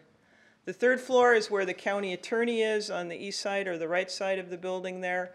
And then there will be a crosswalk for Health and Human Service staff to come into the courtroom, which will be a secured entrance both ways. People will have to show their badge to get in and out of that building. And this was aligned for staff in HHS that do some coordination work with the county attorney's office so that they could get to conference rooms and do the joint work that they need to do. And they've been matched up on that floor for that purpose. This is a shot now, obviously from the top kind of the LEC of the Government Center and the parking lot. This is a projected look of what the building would look like in that vicinity. Again, it does not impact any houses really to the north. It's sheltered by the Government Center and the Justice Center. This is looking at it from, again, north of the project. You can see the conference center and the house that will be removed as part of this project and what it's anticipated to look like when the parking lot and the building are completed. And this is from Atwood, what it looks like. Leslie, Yep. we have a question Go here. back to that one right there. I see a lot of grass and a lot of places where you can't park on that. Is that by design for stormwater runoff and things like that? It's to meet setbacks and green space that are required as part of the design, correct? And I will look to Dustin to make sure I'm And right is on this- that, but. Yes, that is correct. Yeah, Those setbacks and all that, those are city code that we're meeting? yes, we're meeting the city code. Okay, thank you. And then this is existing, what it looks like from Atwood, and then what it would look like with the building in place from the Atwood direction. So you get a feel. It is a little different color, as we learned from Wold. They can't get that brick, but they're doing the best they can to match. It's the stone so that it won't have the same issues this building has had with time, and should keep that nice look that it currently will have when it's built. This is walking in from Atwood now, so the new kind of Health and Human Service and Vets building would be to your left. That is the Justice Center to your right. It's connected by that glass atrium above, which allows light to come in to both of those buildings then. And this is just one example of the potential work areas, the cubicles, the conference rooms, and the offices to get a feel what that would look like in the new building. So the bond, what does it include? It includes the new building, the Government Center 2, the Justice Center and the Government Center renovation, and includes the central shop storage, about 16,000 square feet of storage for equipment out in the Jordan location. It also includes the preservation projects for Cleary Lake for the maintenance facility, a roof at the central shop, the HVAC, radiant heat out there, the Workforce Center roof, the Marshall Road Transit Station elevator, and the central shop roof. And I do have those costs if you're interested in knowing what it is for each one. In total, it's about $2 million worth of work for those types of projects as part of the bond. So, in the financing of this building, your direction was to minimize the tax impacts. We did not want to see a levy spike for the construction of this building. We have restructured some current debt service, as I mentioned earlier, and some interest capitalization to make that happen.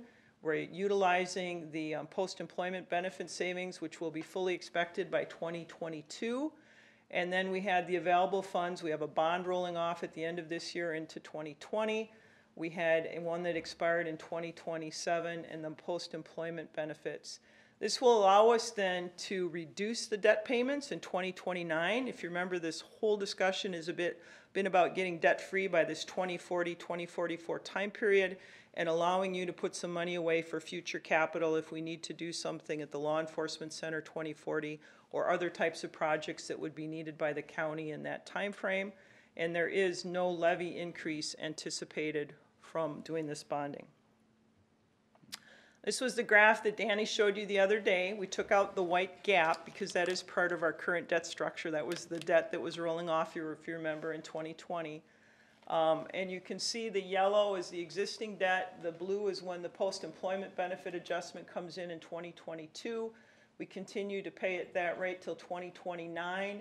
And then the green is where you would have about I think it's about 1.6 million that you could put towards that building levy or a capital infrastructure fund that you would then be able to put away till that 2044 time frame to put some cash in the bank versus having to bond for the future needs of the county. So the long-term capital funding, again, it's 1.58 drops, utilizing towards those larger capital needs. If there was a jail or an emergency unforeseen need, it would minimize or eliminate the need for new debt, we feel, in the future. And then by 2044, the plan is that all that debt would be retired. So this high-level schedule that we begin to talk about, in December of 2017, the board conducted a public hearing and we held a CIP hearing. We held that again in January of 2018. Then the board approved the design contract with Wold Architects for the design of this work. In April of 2018, the board approved the construction manager contract, which is Kraus Anderson, who's going to manage the contracts and the engineering work for us along with Dustin. In 2018, we provided quarterly updates on the board. You made some decisions on some look and feel and those types of things. On December of 2018, we held a public hearing again for the capital improvement plan, and that then led to this workshop that we just had several weeks ago that brought us up to speed now for early spring of 2019. We advertised for the first removal and excavation and parking lot work last Friday. That actually went out as we discussed at the workshop. The next one that comes up, I believe, this week is the work and advertising for the Public Works warm storage. We would then hold the bond ratings call, the bond sale, and then advertise for this building and award that contract yet later this spring. So for the issuance of bonds, what we're asking for today is that you authorize the issuance of the bonds. We would have the ratings call conducted now between now and April 1st. They would have that ratings issued. The bonds would then be marketed. We would anticipate the sale on April 1st, and we would bring it back for your approval on April 2nd. With that, I would stand for questions. We also have some folks here from Springstead. Steve Jones is here from our finance office, and Dustin and Joe are both here if you have more specifics on the construction. Wonderful. Thank you for that presentation. Commissioner Beard. Madam Chair, thank you. Leslie, for those of us that don't sell bonds every day, define ratings call. Usually when something gets called, it's not a good thing, but I have a hunch this is probably an okay thing. Yeah, this is a good thing. This is where Steve does his magic and puts together all the good things the county has done, from your accounting practices and your finance practices to the growth that we're seeing in the county to how we've done our planning. And they actually call and talk to us about the community and the county as a whole. It is what led to our AAA bond rating, was a call like that ultimately several years ago.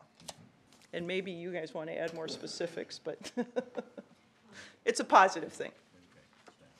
So it actually is a call they will make to Steve, who will tell them why we're a good risk and why we should get an infinitesimally small interest rate on our bonds.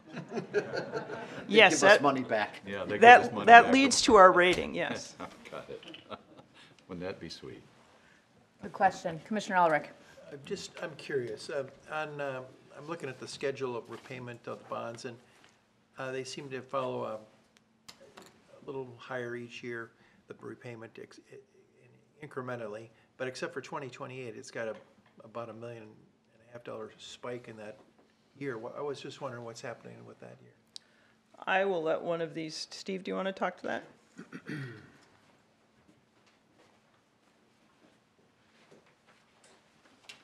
Madam Chair and Commissioners, looking at this graph, you'll see that spike in the 2022 timeframe there. That increase is when we anticipate our other post-employment benefits to be fully funded, so that frees up the levy that we have set aside right now to pay our retiree benefits. So Actually, I'm seeing it in 2028 on this details of the bonds page. In the packet. Oh, it's, okay. I see what he's talking about. Put it right here. So it's the actual payment here, where it spikes up and then comes back down, right there. You zoom in a little bit, Deb? Keep coming there. Madam Chair and members of the board, I'm Terry Heaton with Springstead.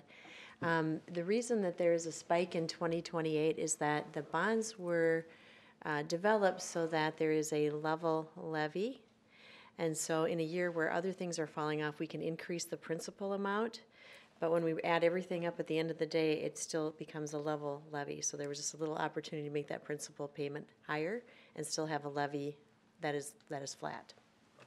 Is that because these OPED, Madam Chair, that those post-employment benefits drop off, so we have that available to put towards the principal in that year? Is that what I'm understanding? It is, there's an existing debt that falls from about $4 million to $2 million. And so that's the reason, not the OPEB. The OPEB is the different year that was mentioned. Thank you, yeah. Being whispered in my ear that it's the Justice Center bonds that are standing now that drop off. Okay, thanks. Other questions? Commissioner Wolf, did you have something? I did not know. I just was, I talked to Danny Lenz here after this. These are tax-free to whoever buys them, correct? They wouldn't pay income tax on them. Madam Chair, members of the Commission, yes, these are tax-exempt bonds. The use of that is for a public purpose, and so that qualifies it as a tax-exempt bond. With that, Madam Chair, I would move to adopt resolution number 2019-023, providing for the issuance and sale of general obligation capital improvement plan and refunding bonds series 2019A in the proposed aggregate principal amount of $78,660,000. Thank you. Madam Chair, I'll second and then comment on it if I may. All right, it's been moved and seconded to approve resolution number 2019-023. Any discussion? Commissioner Beard. Thank you. Steve, while you're standing right there, this is an aggregate amount that has gone up a little bit because there's other good things that are in our CIP we've included. Should we decide to fund those another way or not proceed, we don't have to borrow the $78 million, do we? It could be a number somewhat less than that. Yes, we can change the amount up until the point of the sale. Actually selling. To a lower amount, but Okay. this is the maximum we'd be able to go to. Thank you. That's what I needed to clarify. Other discussion? Commissioner Beard. Yeah, I would just say that this whole topic has been a great source of much heartburn. But it's also one of those things where you go to Ron's office and you see paper and people everywhere. You go upstairs and you see the same. And the cost to construct is likely not getting cheaper anytime soon. So it's one of those things that's like, oh, with much, much reluctance. It's kind of one of those things you don't have much choice. So I just wanted to mention that. Other comments or discussion? I guess I'd like to add, I think I'd like to thank staff because this isn't something new. This is something we've been talking about, working on in workshop, working on in public meetings for the last 15 months. It's already been a very serious, strenuous process.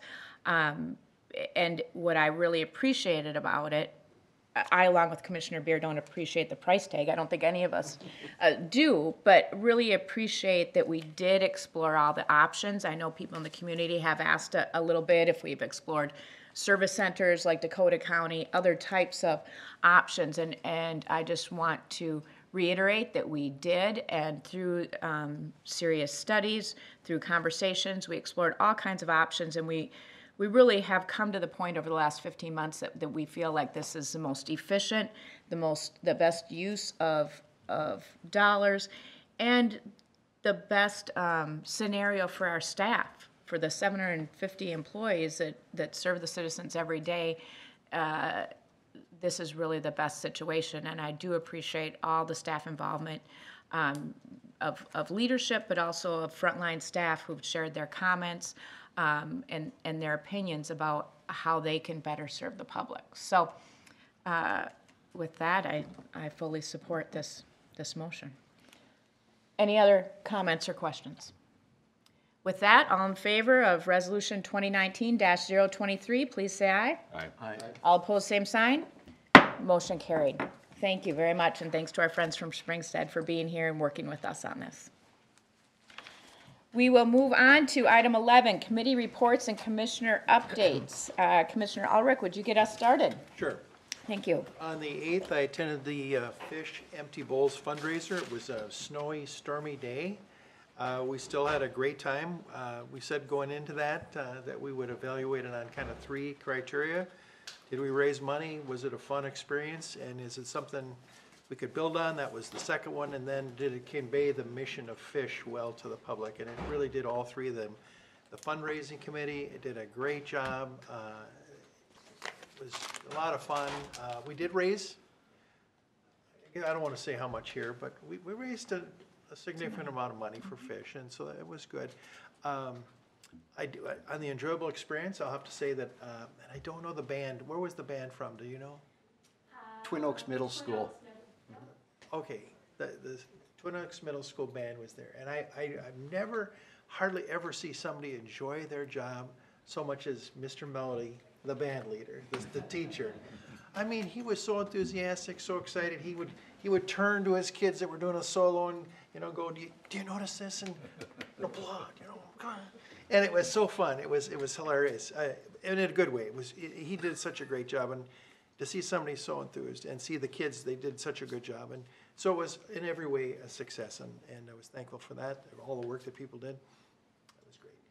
On the 11th, I attended the scale service delivery committee, and we got some of the survey results about scale, and we're working on how to refine scale, how to make it more effective, and that work will continue. We're kind of asking the question, where from here? So that's ongoing. Then on the 13th, I had my monthly meeting with the administrator. Later that same day, Micah, and then on the 14th, the FISH monthly meeting, and we had presentations on end-of-mind type of issues of discussion. You know, what do you have a will? Do you have a living will? Do you have a healthcare directive? I don't know all the terms, but we had a discussion on that, and those kinds of discussions are going on in our community. You know, asking kind of the question: are you talking with your family? Are you talking with your friends about this? Or you know, are you preparing? And they're good conversations. And Stevie Ray was one of the speakers. He's a really funny guy. He's obviously a comedian. He has an improv that he does for.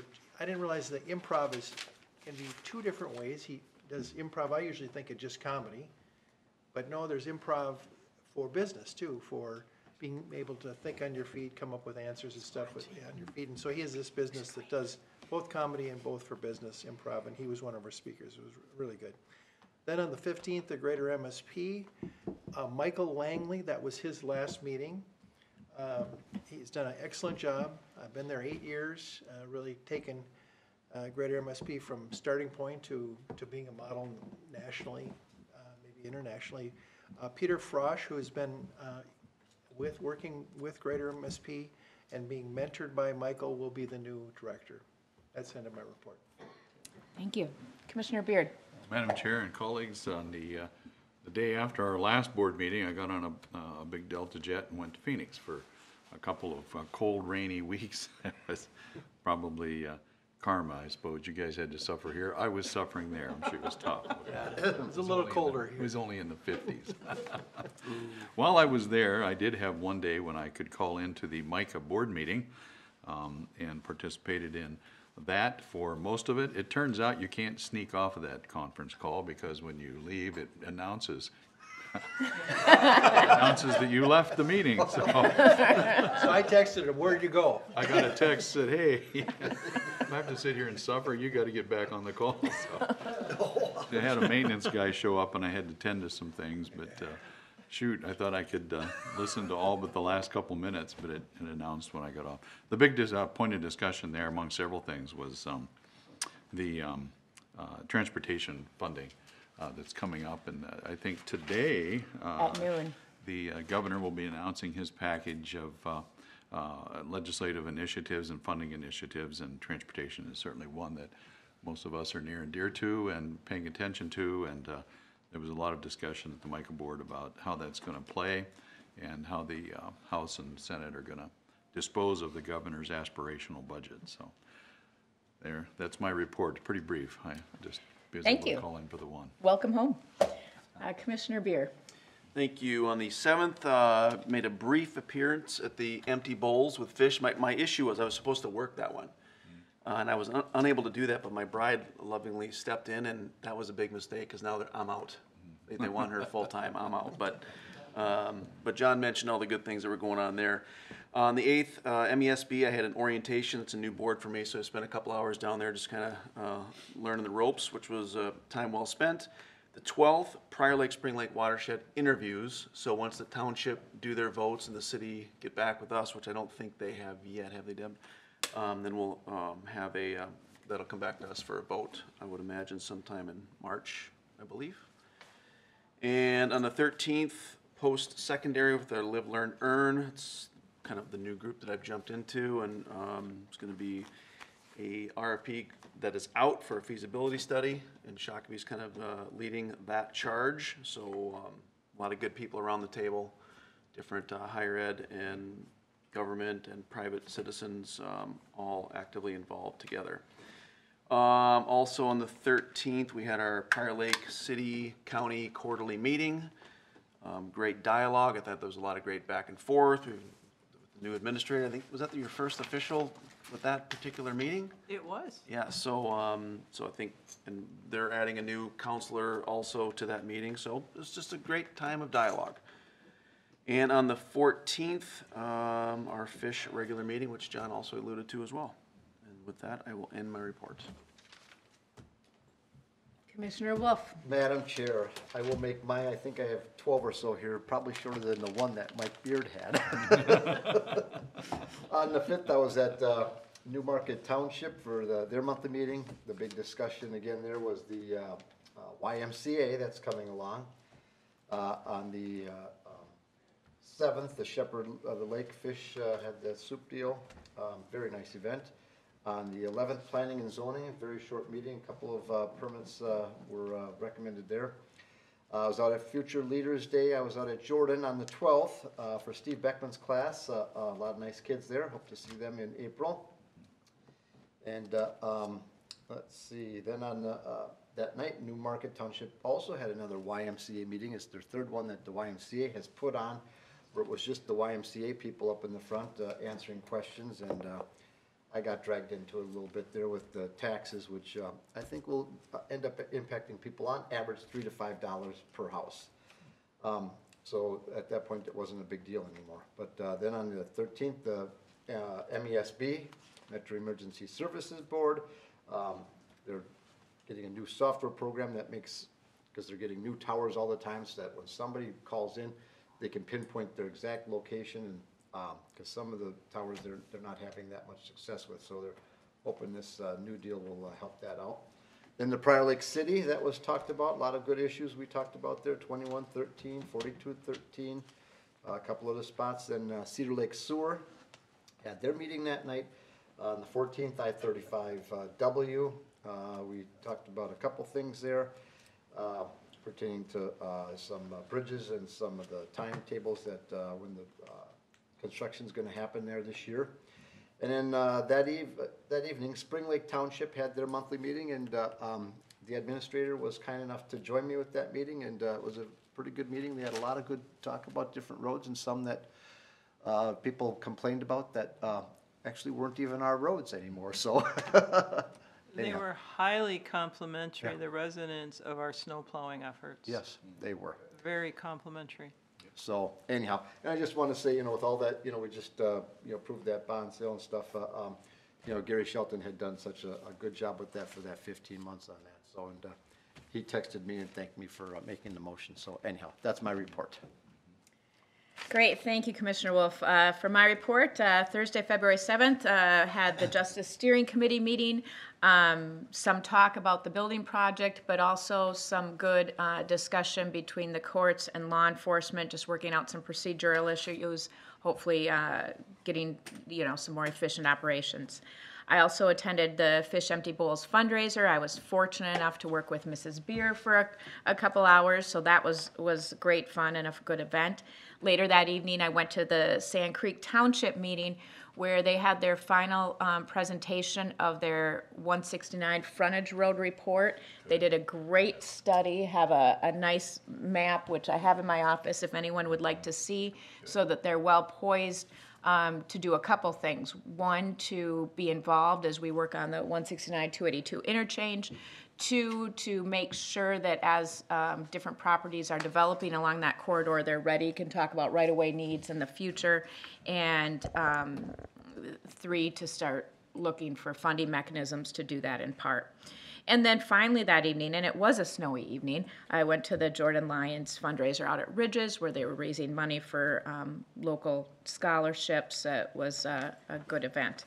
On Monday, February 11th, I had breakfast with our CFO, Deputy Administrator Danny Lentz, just to talk about the building project, some other things. It was a good meeting. Tuesday, February 12th, I was also at Jordan High School in Mr. Beckman's class for, I think, 4 classes. Hopefully, we'll get a lot of kids from Jordan. They were great students. And then later that day, I had my monthly meeting with the county administrator.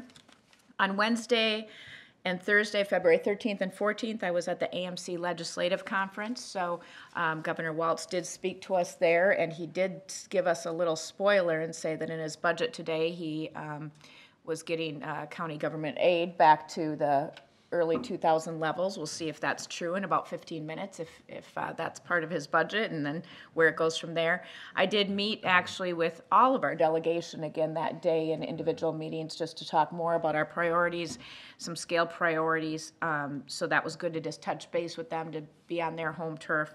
And then on the second day was involved in the Health and Human Services Policy Committee, where we talked about different initiatives that will be affecting us, and trying to kind of get ahead of those and make sure that we're ready for whatever shifts and changes we have. Later in the afternoon of Thursday, February 14th, I had a joint AMC-MAXA committee meeting, again, to talk about those human services issues and initiatives. On Friday, February 15th, I had the Dakota Scott Workforce Development Board meeting. I'm enjoying getting to know that board, so thank you for that switch. And then finally, this morning before our board meeting, I had a monthly meeting with our Human Services Administrator, Pam Selvig, mostly follow up on the issues I learned about last week. So that's the end of my report. We'll move on to the County Administrator. Thank you, Madam Chair. Just a reminder, Commissioners, that I think Deb sent out looking for some feedback for our advisory committee meeting. We were looking at maybe engaging them. If you folks are okay with that, give us the nod. The other thing is I wanted to recognize Dustin Kruger, our project manager for the building, and I think he's left now, but he has done a tremendous job. One of our goals, if you remember going into this, was to engage staff, to get input. You can't make everybody happy, right? But he has done a really wonderful job of managing different committees, departments, divisions, trying to take input, bring it back, send it back out, resolving issues, just organizing, facilitating. It has just been, he's done a really nice job. And so just to recognize him here as this building begins to move forward on his efforts. The other one was I was hoping that Commissioner Beer was going to say Mrs. Beer was going to get a Spirit of Scott award, that he was submitting her name, because she was awesome that day working with Commissioner Brecky. And the other person, I think, is Pam Selvig, worked all day at that event as well, and recruiting people to come, and should be recognized for her efforts at that event as well. So nice job. All right, thank you. Mr. Hocevar, any reason we need to recess for client attorney meeting? We do not, and we can recess for good. Excellent, thank you. If there's no further business to come before the board, I'd entertain a motion to adjourn. Second. It's been moved and seconded to adjourn this meeting. Any discussion? All in favor, say aye. Aye. Opposed, same sign. Motion carried. The meeting's adjourned. Someday Thank you. I'm going to speak up under the discussion part and we'll discuss them.